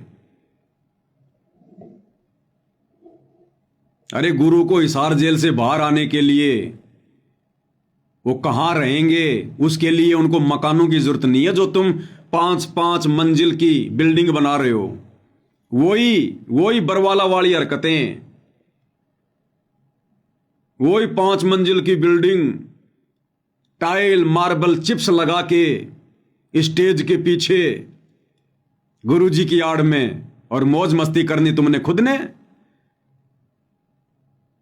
परमात्मा यहां पर टाइल मार्बल के मकान जो है बनवाने के लिए आता है क्या इस गंदे लोक में? अपने भक्तों को भी परमात्मा कहते हैं साधारण सा मकान बनाओ, झोपड़ी डाल लो, भक्ति करनी है केवल। वो बरवाला आश्रम में 5 मंजिल का टाइल मार्बल का आलीशान महल बनाने का आदेश गुरुदेव देंगे? आड़ गुरुजी की मौज मस्ती खुद करो। 20 लाख रुपए का स्विमिंग पूल उस बरवाला आश्रम में, जो बरवाला कांड के बाद में गुरुदेव की बदनामी का कारण बना। मीडिया ने थूक थूक के कहा कि ये संत है, संतों के काम होते हैं स्विमिंग पूल में फुदक फुदक के नहाना। मनमाना आचरण तुम लोगों का, नाम गुरुजी का। अरे जो परम संत रो रो के सत्संग करता कि बच्चों यहां के सुख ये झूठे सुख हैं, वो स्विमिंग पूल में नहाएगा अपने बच्चों के दान का 20 लाख रुपया बर्बाद करवा के।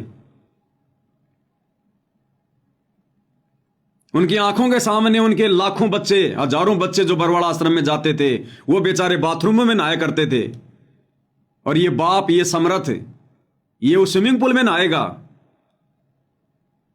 सारा मनमाना आचरण इन लोगों का, और ये सारी चीजें फिर बरवाला कांड में बदनामी का कारण बनी। और वो ही काम इन्होंने धनाना में शुरू कर दिया, दूसरे आश्रमों में शुरू कर दिया। स्टेज के पीछे कोई 3-3 मंजिल की, कोई 5-5 मंजिल की, और नाम क्या कह रहे हैं? गुरुजी का निवास बन रहा है। गुरुजी जब आएंगे तो गुरुजी का आवास बन रहा है। अरे गुरुजी 200-400 फुट के नहीं है, इस कार लोग के अनुसार लीला कर रहे हैं। 6.5 फीट हाइट है, और परमात्मा कहते हैं घर तो 3.5 हाथ, घड़ा तो 4.25। इससे अधिक जो बनाता है उसको नहीं विचार। 5-5 मंजिल में रहेंगे गुरुदेव भगवान। अरे फिर से कोई धनाना कांड करवाने की तैयारी है क्या? उस आश्रम के भी ताले लगवाओगे क्या?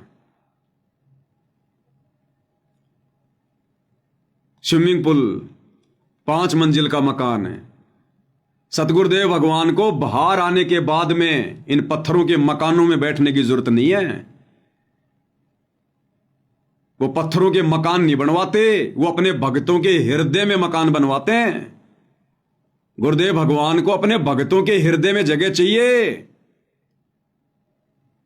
अरे इतनी औकात बनाओ कि तुम अपने गुरुजी को अपने हृदय में बैठा सको, क्षमा सको, वो भगवान सहर्ष तुम्हारे हृदय में बैठ सके। गुरु भक्ता मम आत्म सोई, वाके हृदय रो समोई। इन पत्थरों के मकानों में बैठाने से परमात्मा प्रसन्न नहीं होता। ये टाइल मार्बल चिप्स के मकान बनाने से गुरु प्रसन्न नहीं होता। अपने दिल में जगह दो गुरु को, तब आएगा गुरु जेल से बाहर। छोड़ दो ये बकवाद भाई और बहनों, छोड़ दो। खून के आंसू रोने पड़ेंगे, खून के आंसू। तुमने क्या सोचा काल कोई नशे की दवा खा के सो रहा है? इस समय आत्माओं को सतलोक ले जाने का वचन, छूट उस काल के वचन अनुसार काल ने दे रखी है कि आप कलयुग में जितने मर्जी जीव ले जाना, अपने भोजन को कोई इतनी आसानी से जाने देगा क्या? सतगुरु से ज्यादा प्रयास संगत को तोड़ने का, बरगलाने का, भ्रमित करने का, धोखा देने का काल कर रहा है। और तुम्हें पता है वो सामने प्रकट नहीं होता। जो लोग गुरु को मानुष मानते हैं, मर्यादा तोड़ते हैं, उनमें भूत की तरह प्रवेश करके फिर वो संगत की ऐसी तैसी करवाता है। संगत माई कुसंगत उपजे जैसे बण में बांस है। तो ये बण में बांस है, ये कोऑर्डिनेटर गुरु जी का परिवार, ये बड़े बड़े परम भगत आश्रम संचालक है, ये बंबू है बंबू। और इन्होंने उखाड़ दिए संगत के तंबू। और कितना समझाया करते थे आप लोगों को, शब्द तक बना बना के कि मूर्खों की आंखें खुल जाएं। तो लास्ट में पूज्य गुरुदेव भगवान के आशीर्वाद से, अब इसको सतगुरु की महिमा तो नहीं कह सकते, लेकिन इस नादान संगत की जो अपने काल प्रेरित कुकर्मों के चलते आए दिन सतगुरु को हिसार जेल में खून के आंसू रुला रही है, उन्हें बाहर आने से रोक रही है। रोकने का मतलब सतगुरु तुम्हारे आचरण को देखकर बाहर नहीं आ रहा, तुम्हारे रवैयों को देखकर बाहर नहीं आ रहा। वो जज में बार बार वो प्रेरणा कर देता है और जज की कलम ना चाहते हुए भी जमानत को कैंसिल कर देती है।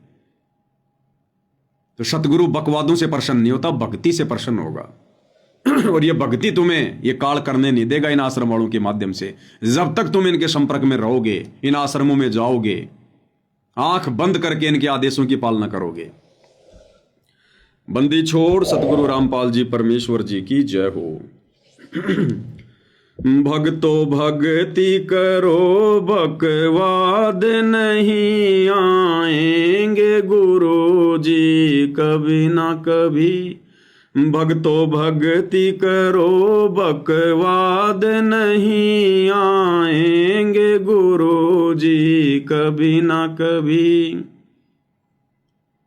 फिर क्या चेहरा दिखलाओगे जब पूछेंगे गुरु जी कभी ना कभी। फिर क्या चेहरा दिखलाओगे जब पूछेंगे गुरु जी कभी ना कभी। जब पूछेंगे गुरुदेव भगवान के नालायकों, उस परीक्षा के समय में तुमने क्या किया? मैं तुम्हारी परीक्षा ले रहा था जेल में बैठकर। मैं कोई बेबस और लाचार नहीं था जो मेरे को जेल की 4 दीवारियों ने बांध के रखा हुआ था। फिर क्या जवाब दोगे अपने इन तमाम वर्तमान कुकर्मों को लेकर?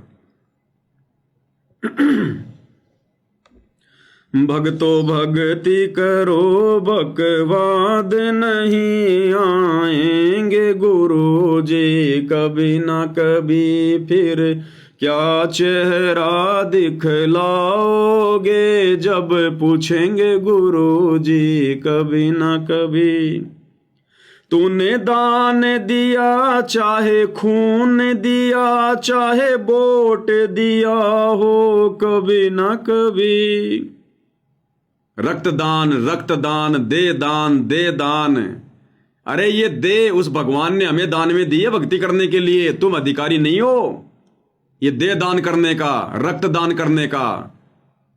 जिसको रक्त चाहिए सतगुरु से नाम उपदेश लेके भक्ति करे, बिना रक्त के परमात्मा शरीर चला देगा। तुम क्यों अपना खून बहा रहे हो फालतू में? एक तरफ तो ये आश्रम वाले तुम्हें दान धर्म से चूस रहे, ऊपर से तुम्हारा खून निकलवा रहे, फिर भी तुम्हारी समझ में नहीं आ रहा। Blood donation camp, blood donation camp, किनको चढ़ेगा वो खून? बकवादियों को।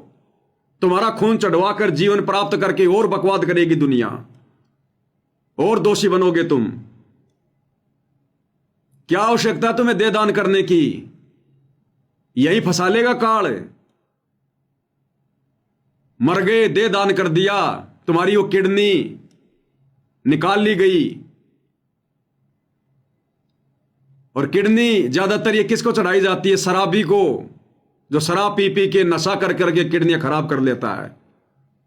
पैसों के लोगों के पास कमी नहीं, 50-50 लाख रुपए देके लोग अपनी नई किडनी चेंज करवा लेते हैं। अब ऐसे कोई नशेड़ी, कोई वो गंजेड़ी, कोई शराबी पी पी के शराब, किडनियां खराब, हॉस्पिटल में जाएगा, डॉक्टर से कहेगा डॉक्टर साहब देखो, डॉक्टर कहे भैया किडनियां खराब हैं, क्या करूं जी? भैया 40 लाख रुपए लगेंगे, किडनी की व्यवस्था हो जाएगी, कर दो जी चेंज।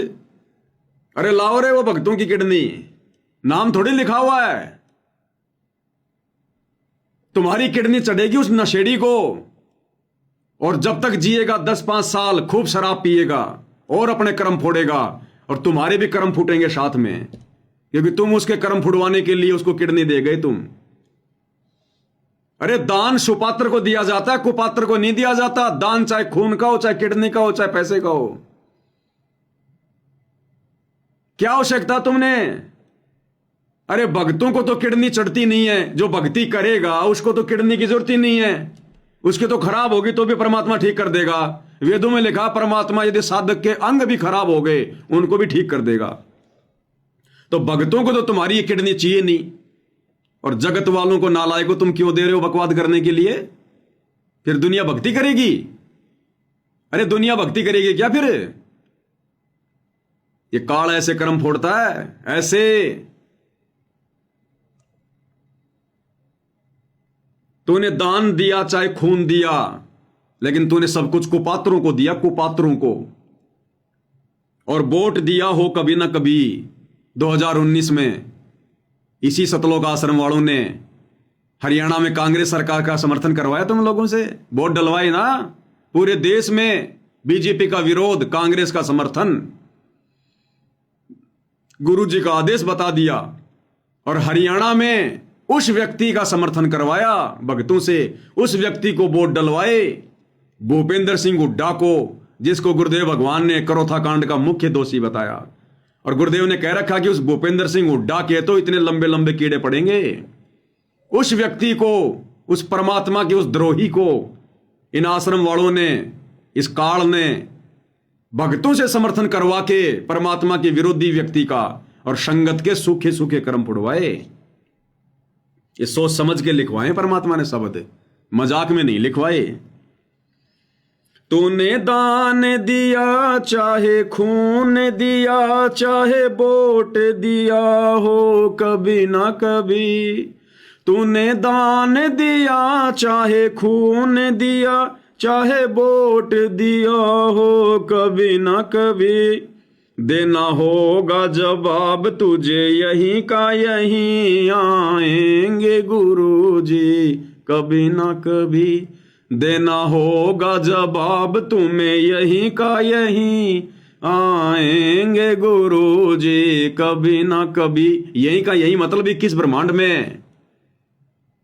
जब जाओगे ना धर्मराय के दरबार में, वहां हिसाब मांगेगा कि बेटा तू कौन होता है दे दान करने वाला।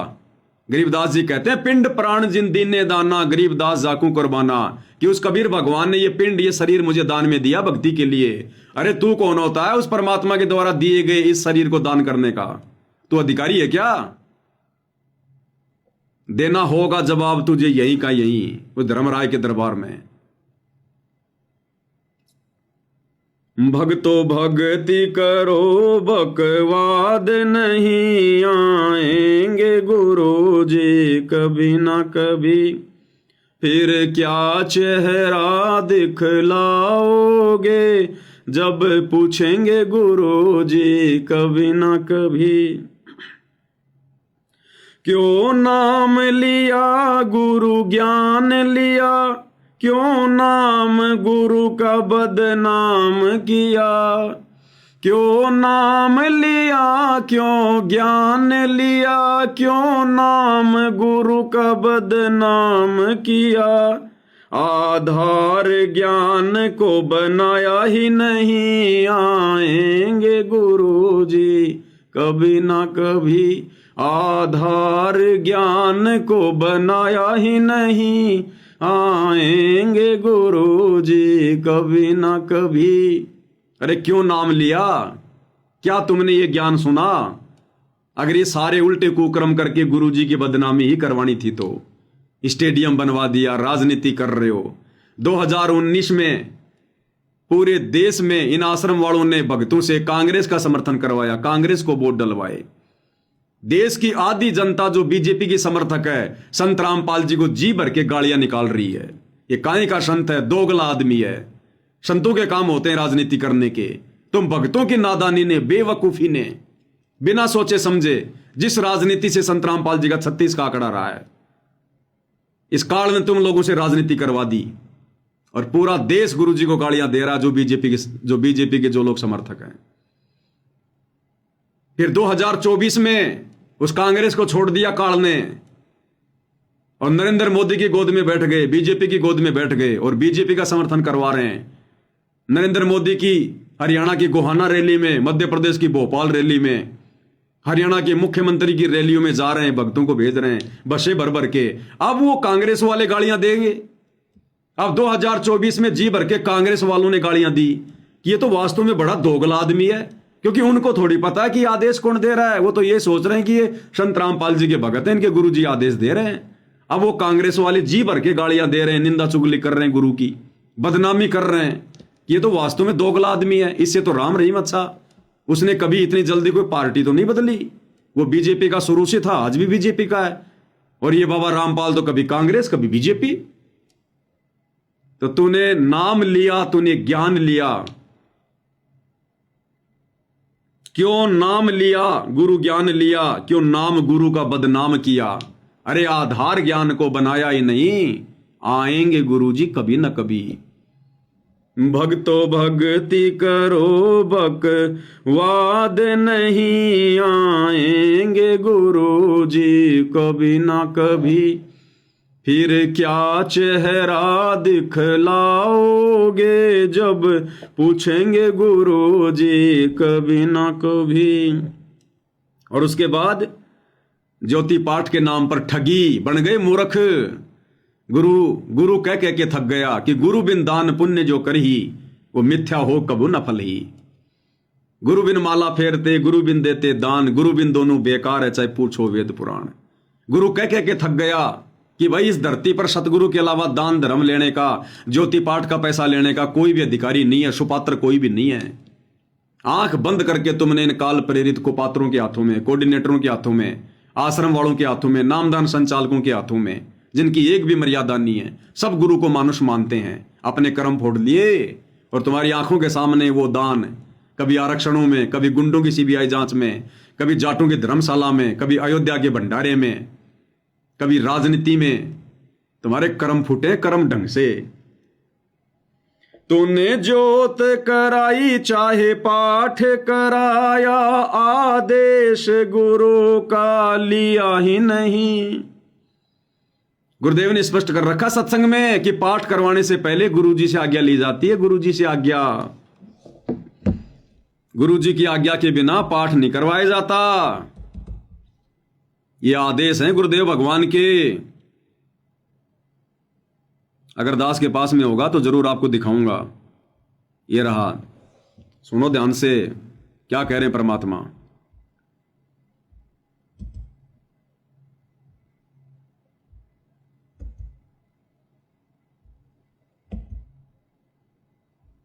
बिन दान पुण्य जो करे। गुरुदेव कह रहे हैं पाठ करवाने से पहले गुरु से आदेश लेना पड़ता है। अरे गुरुजी तो 2014 से हिसार जेल में बैठे हैं और कई लाखों भक्तों ने पाठ करवाए, ज्योतियां करवाई है। और कितने लोग गए हिसार जेल में आदेश लेने के लिए, कितने लोग गए गुरुजी से हिसार जेल में आदेश लेने के लिए कि गुरुजी इन आश्रमों में इन भक्तों को पाठ करवाएं या ना करवाएं। बस मूर्ख बना दिया पीले पर्चे दिखा दिखा के, नकली ऑडियो एआई से बना के। अब तो सरेआम फिल्में बना रहे हैं एआई से। अरे अब तो विश्वास करो, तुम्हें किस कदर ठग लिया काल ने। तो 25 मिनट की फिल्म एआई वाली, अब भी तुम्हारी आंखें नहीं खुली। उस 25 मिनट की फिल्म में सीधा सीधा पूरा वीडियो एआई से बनाया गया। गुरुजी की आवाज हूबहू, जो मर्जी बुलवाया गया गुरुजी से, जो मर्जी।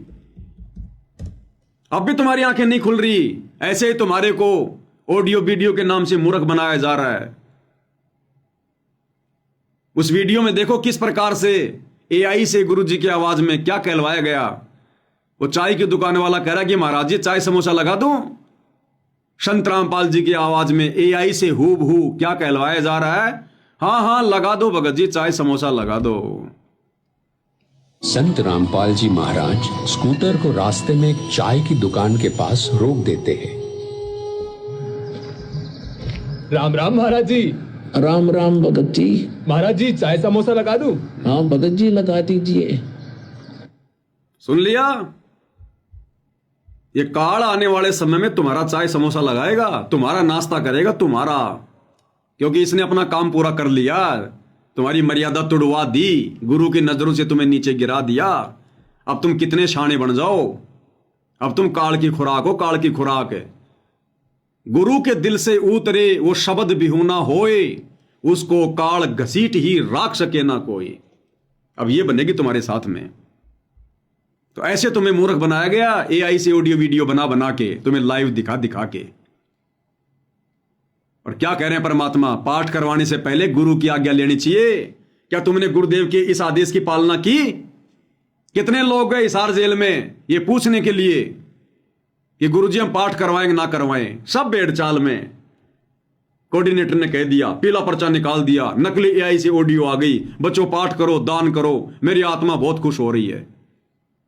अगर इतनी गुरुदेव की आत्मा खुश होती तुम भक्तों से, तो कब के आ जाते बाहर हिसार जेल से, जमानत की भी जरूरत नहीं पड़ती, कब के आ जाते। वो भगवान तो अपने बच्चों से मिलने के लिए वो तड़प रहा है, लेकिन बच्चे इस लायक नहीं हैं कि बाप उनको अपने गले से लगा सके। बच्चे अभी बदबू मार रहे हैं, बदबू, काल की गंदगी में सने हुए हैं। सत्संग नहीं सुने संगत ने। ये सत्संग क्यों दिए भगवान ने गांव गांव जाकर लोगों की गालियां खा खा के? सत्संग ही भक्ति का मूल है।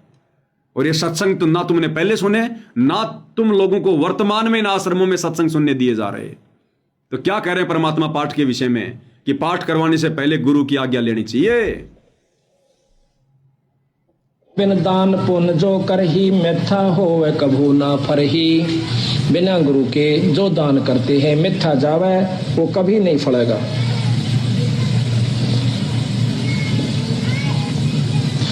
गुरु बिन होम यज्ञ जो साधे, और 10 मन पातक लागे। गुरु बिन कोई पाठ कोई हवन ये नहीं करवाना चाहिए, गुरु की आज्ञा लेकर फिर करवाना चाहिए।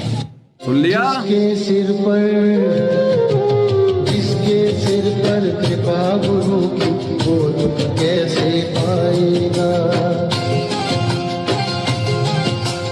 जिसके सिर पर कृपा गुरु की, वो दुख कैसे पाएगा।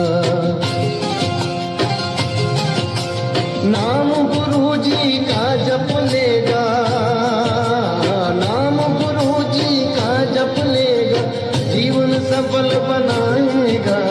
जिसके सिर पर कृपा गुरु की, वो दुख कैसे पाएगा। जिसके सिर पर कृपा गुरु की, वो दुख कैसे पाएगा।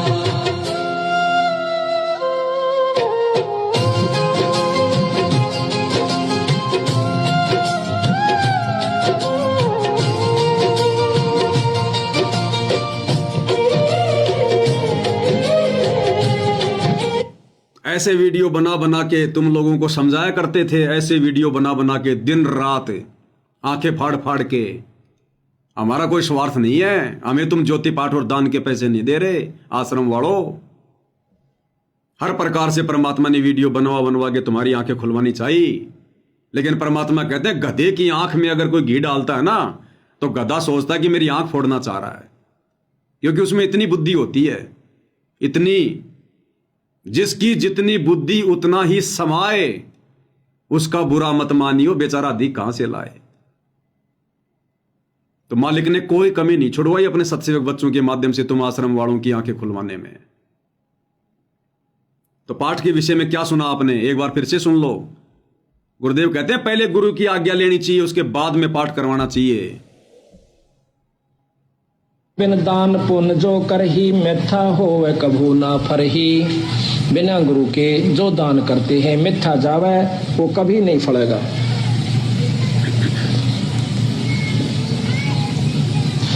गुरु बिन होम यज्ञ जो साधे, और 10 मन पातक लागे। गुरु बिन कोई पाठ कोई हवन ये नहीं करवाना चाहिए, गुरु की आज्ञा लेकर फिर करवाना चाहिए। आ गया समझ में? सिर पर लिया गया किसी ने? नाम लेने के बाद में 90% ने तो साक्षात गुरु का चेहरा भी नहीं देखा अभी तक है, और पाठ करवा दिए, ज्योतियां करवा दी, और वो कुपात्र तुम्हारे पैसों पर ऐश कर रहे हैं, तुम्हारे कर्म फुड़वा रहे हैं, आरक्षणों में दे दे के, गुंडों की सीबीआई जांच में दे दे के, राजनीति में लगा लगा के। और कहते हैं दान धर्म करने से तो आत्मा में निर्मलता आती है, पाप कटते हैं। तुम्हारे सिर पर तो पाप और ज्यादा बढ़ रहे हैं। तुम्हारी आत्मा निर्मल नहीं, तुम्हारी आत्मा तो और ज्यादा जो है पत्थर जैसी बनती हुई जा रही है। तुम आश्रम वाले भक्तों का आचार विचार व्यवहार बोलचाल और सात संगति वाले भक्तों का आचार विचार व्यवहार बोलचाल रात दिन का अंतर है। पाठ करवाते करवाते भी तुम आश्रम वालों का व्यवहार उस कव्य जैसा है। भक्तों को गाली गलौज करना, किसी की बात नहीं सुनना, मार पिटाई करना भक्तों के साथ में। तो ये दान धर्म तुम्हारा कहां काम कर रहा है? जबकि गुरु जी कहते हैं दान करने से तो आत्मा में निर्मलता आती है। और तुम तो वज्र के जैसे बनते जा रहे हो, वज्र के जैसे, क्योंकि तुम्हारा ये ज्योति पाठ सफल नहीं है। गुरु की आज्ञा तोड़ के, गुरु के सत्संगों के विरुद्ध, और राजनीतियां करने वालों का और करवाने वालों का पाठ कभी सफल होता है? राजनीति में शामिल होने वाले तो पाठ करवा रहे हैं, और राजनेताओं के तलवे चाटने वाले आश्रमों में बैठकर पाठ कर रहे हैं। बहुत जल्दी जाओगे दोनों स्वर्ग में, बहुत जल्दी। स्पेशल विमान आएगा तुम्हारे लिए तो सतलोक से, स्पेशल। तो परमेश्वर ने किस कदर हर पॉइंट पर भक्तों की आंखें खुलवाने का प्रयास किया। लेकिन भाई परमात्मा कहते हैं, भाई जैसे सूरज के आगे बदरा ऐसे कर्म छयारे, और प्रेम की पवन करे चित मंजन झिलके तेज नयारे। तो प्यार की पवन नहीं चली तुम्हारी, तुम्हारे पाप कर्म नहीं कटे भाई। तो ये दान धर्म भी तुम लोगों ने सोच समझ के नहीं दिया, ज्ञान की कमी के कारण। तूने जोत कराई चाहे पाठ कराया, आदेश गुरु का लिया ही नहीं। तूने जोत कराई चाहे पाठ कराया, आदेश गुरु का लिया ही नहीं। धन सोच समझ के दिया ही नहीं, आएंगे गुरु जी कभी ना कभी। धन सोच समझ के दिया ही नहीं, आएंगे गुरु जी कभी ना कभी। अरे गुरुदेव कहते हैं पात्र को पात्र विचार के ताही दीजिए दान। ये पात्र और कुपात्र का विचार करके उसके बाद में दान धर्म देना चाहिए। लेकिन तुम लोगों ने तो आंखें बंद करके अपने कर्म फुड़वाए हैं। भक्तो भक्ति करो बकवाद नहीं, आएंगे गुरु जी कभी ना कभी। फिर क्या चेहरा दिख लाओगे जब पूछेंगे गुरु जी कभी ना कभी। और 2014 के बाद में आंख बंद करके आश्रम वालों के आदेशों पर इन आश्रमों में जाना, कभी सिंहपुरा में, कभी रोहतक में, कभी मुंडका में, और खा खा के धक्के अपनी दुर्गति करवा के, और भक्ति से दूर होके बैठे हो आज तुम। भक्ति से दूर होके शतलोक आश्रमों से जुड़े हुए एक भी व्यक्ति को आत्मिक शांति नहीं है। एक भी व्यक्ति को किसी न किसी बात को लेकर जरूर परेशान है, जरूर दुखी है, मानसिक टेंशन है, संसार में रमा हुआ है, घुसा हुआ है, पैसे कमाने में दौड़ लगा रखी है, क्योंकि काल बैठा सिर पर भक्ति नहीं करने देगा। और खाओ धक्के इन आश्रमों में। तुम्हारा घर तो शमशान घाट है। अरे जिस घर में तुमने दरबार लगा रखा, ज्योति लगा रखी है, दंडवत करते हो, आरती करते हो, सत्संग सुनते हो, शमशान घाट है क्या? वो आश्रम नहीं है। लेकिन तुमने कभी अपने घर को आश्रम बनाया ही नहीं। और तारीखों पे जा जाके तुमने क्या ड्रामे किए वो तुमने देख लिए। जज का रवैया, पेशी पे गया ना मुंडका गया, रोहतक में धक्के खाए ही नहीं। धनाना से पहले इनका रोहतक में आश्रम था, सिंहपुरा में, और दिल्ली के मुंडका में तो अभी भी है, और तारीखों पर ये भेजाई करते थे। पेशी पे गया ना मुंड का गया, रोहतक में धक्के खाए ही नहीं। पेशी पे गया ना मुंड का गया, रोहतक में धक्के खाए ही नहीं। गुरु दिल से दूर कभी हुआ नहीं, नहीं आएंगे गुरु जी कभी ना कभी। गुरु दिल से दूर कभी हुआ ही नहीं, आएंगे गुरु जी कभी ना कभी। अब यहां पर सत्सेवकों ने समझदारी दिखाई कि हमने तुम लोगों की तरह उन तारीखों पर, उन पेशियों पर धक्के नहीं खाए, उन आश्रमों में जा जाके धक्के नहीं खाए, दान धर्म के नाम पर नहीं लुटे, कुपात्रों को देकर अपने कर्म नहीं फोड़े। और हमारा गुरु तो सदा हमारे दिल में बसता है, घटी में गंगा घटी में जमुना घटी में जगदीश। गुरु भगता मम आत्म सोई, वाके हृदय रो सोई। जो गुरु के पक्के भगत हैं, परमात्मा उनके हृदय में निवास करता है। तो आज तो तुम्हारी आंखें बंद हैं, आने वाले दिनों में पता चलेगा गुरुमुखी कौन है और गुरुद्रोही कौन है। जिनको तुम पक्के गुरु भगत मान के बैठे हो, ये पक्के काल के एजेंट हैं। और जिनको तुम गुरुद्रोही समझ रहे हो, साथ संगत वालों को, इनसे बढ़कर संसार में परमात्मा की आत्मा नहीं है। तो हम नहीं गए, पेशी पे गया ना मुंड का गया, रोहतक में धक्के खाए ही नहीं। और गुरु दिल से दूर कभी हुआ ही नहीं, आएंगे गुरु जी कभी ना कभी। भक्तो भक्ति करो बकवाद नहीं, आएंगे गुरु जी कभी ना कभी। फिर क्या चेहरा दिखलाओगे, जब पूछेंगे गुरु जी कभी ना कभी। और आगे परमात्मा ने जो लिखवाया आज से 3 साल पहले, ये 3 साल हो गए शब्द को लिखे हुए, जब दास हिसार जेल में था। परमात्मा दास को प्रेरणा करते थे कि ये संगत के कर्म फुड़वाएंगे गुरु जी के परिवार वाले, ये गुरु जी का परिवार। और देख लो इन 3 वर्षों में सबसे ज्यादा कुकर्म, ये राजनीति वगैरह, आन उपासना, परशुराम की जयंती, ये सारे कुकर्म इन्होंने पिछले 3 वर्षों में किए हैं। परिवार गुरु का भरमाएगा तुझे, मर्यादा तोड़ मरवाएगा तुझे। परिवार गुरु का भरमाएगा तुझे, मर्यादा तोड़ मरवाएगा तुझे। तुझे दूर गुरु से करवाएगा यही, आएंगे गुरु जी कभी ना कभी। तुझे दूर गुरु से करवाएगा यही, आएंगे गुरु जी कभी ना कभी। आज वो ही हो गए 100%। गुरु के परिवार ने भ्रमित किया और गुरु से दूर करवा दिया। जिन बातों से गुरु दुख पावे, उन बातों को दूर भगावे। तुमने सारे वो कुकर्म किए हैं भक्ति विरुद्ध, जिससे गुरु दुखी हो। और इन काल एजेंटों ने, गुरु जी के परिवार ने, तुम नादान संगत वालों को गुरु से दूर करवा दिया। अरे संध्या आरती पढ़ते हो, कीर्तगनी भूले नरलोई, और जा घट निश्चय नाम ना होई। जो कीर्तगनी व्यक्ति होता है ना, कौन होता है? जो गुरु के द्वारा किए गए उपकारों को भुला दे।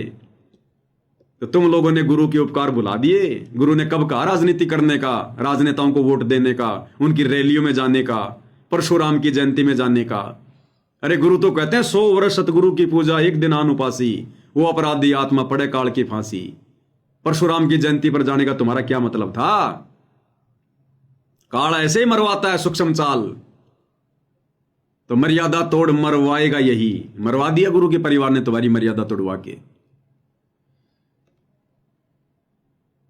भक्तो भक्ति करो बकवाद नहीं, आएंगे गुरु जी कभी ना कभी। भक्तो भक्ति करो बकवाद नहीं, आएंगे गुरु जी।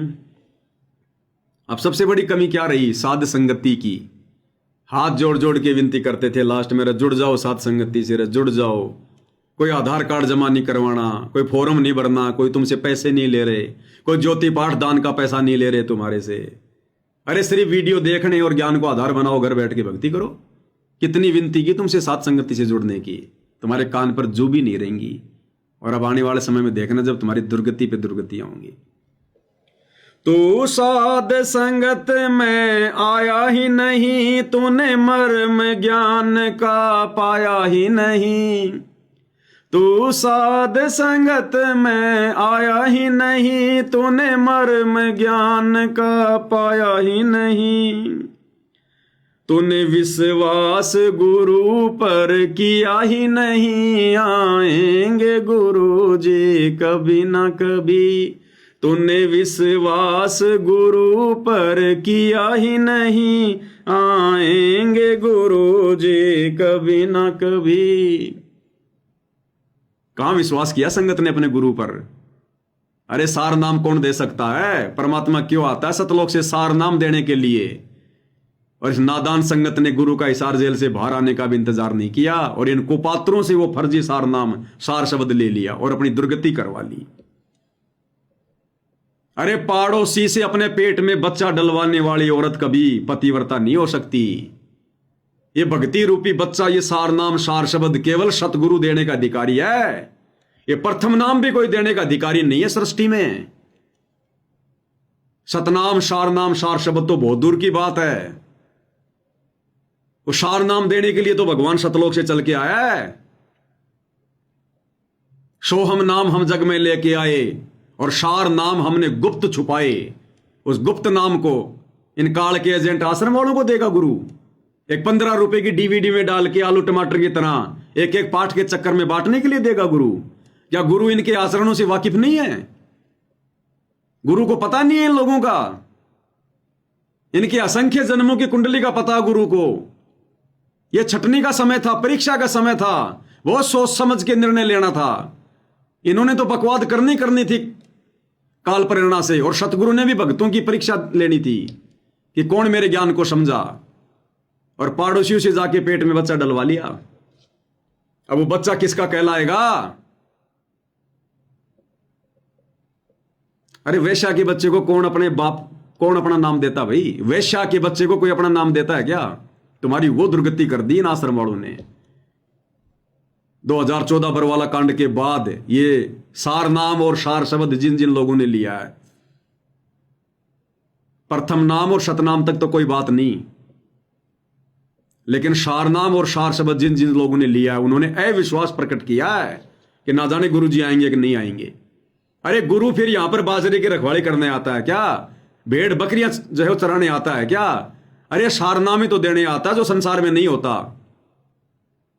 भक्ति के मंत्रों का आविष्कार करके अपने भक्तों को देने तो आता है। वेद नहीं पढ़े क्या? जब गुरुजी ने पढ़ाए सो रहे थे क्या? अविश्वास प्रकट किया तुम लोगों ने। अविश्वास, गुरु का विश्वास तोड़ दिया तुम लोगों ने। और कहते हैं काठ की हांडी केवल एक बार चढ़ती है, दोबारा नहीं। बहुत समझाया था भाई, रो रो के समझाया करते थे। इन आश्रम वालों की गालियां खा खा के, इनके लठ खा खा के तुम्हें समझाया, जेल जा जा के तुम्हें समझाया, फिर भी तुम्हारी आंखें नहीं खुली आश्रम वालों, अंध भक्तों। अब तो तुम्हारा सब कुछ बर्बाद हो चुका है, सब कुछ। फिर भी तुम्हारे पास में समय है, जब तक गुरुदेव भगवान जेल से बाहर नहीं आते हैं। भगत बन के दिखा दो अपने भगवान को। जितनी तुमने मूर्खता की है, जितनी तुमने गलतियां की हैं जाने अनजाने में, नाक रगड़ रगड़ के माफी मांग के, और इन आश्रम वालों से सवाल जवाब करो। मुंह करके भी मत शो इन आश्रमों की तरफ जब तक सदगुरु रामपाल जी भगवान बाहर ना आ जाए। 1 रुपया मत दो इनको पात्रों को, काल के एजेंटों को अपने घर पे रखो। गुरु के आने के बाद देना, संकल्प कर लो। सतगुरु तुम्हारे नोट के, उन कागज के टुकड़ों का भूखा नहीं है।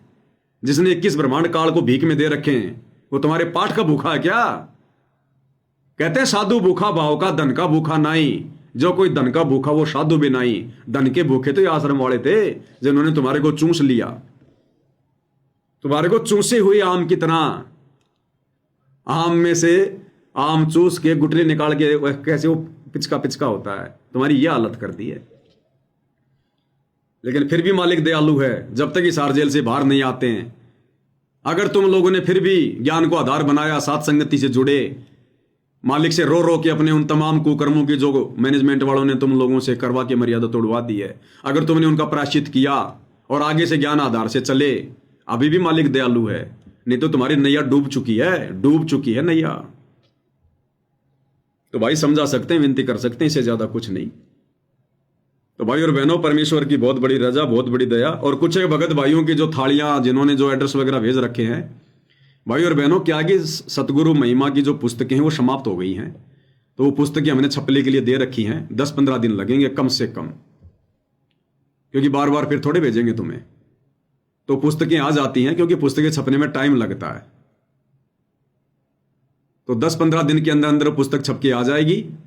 तुरंत उसके बाद में जिन जिन भाइयों के एड्रेस आए हुए हैं सबको थालियां बाय कोरियर भेज दी जाएगी। इसलिए थोड़ा सा धैर्य रखें, मालिक दया कर देंगे। तो भाई और बहनों, आज की साथ संगति में केवल इतना ही। परमेश्वर जी के आशीर्वाद से सतगुरुदेव भगवान हम सबको आशीर्वाद दे, हमारा मार्गदर्शन करे, हमें भक्ति मार्ग पर दृढ़ता से आगे बढ़ाए। इसके साथ साथ संगति को विराम देते हैं। बंदी छोड़ सतगुरु रामपाल जी परमेश्वर जी की जय हो।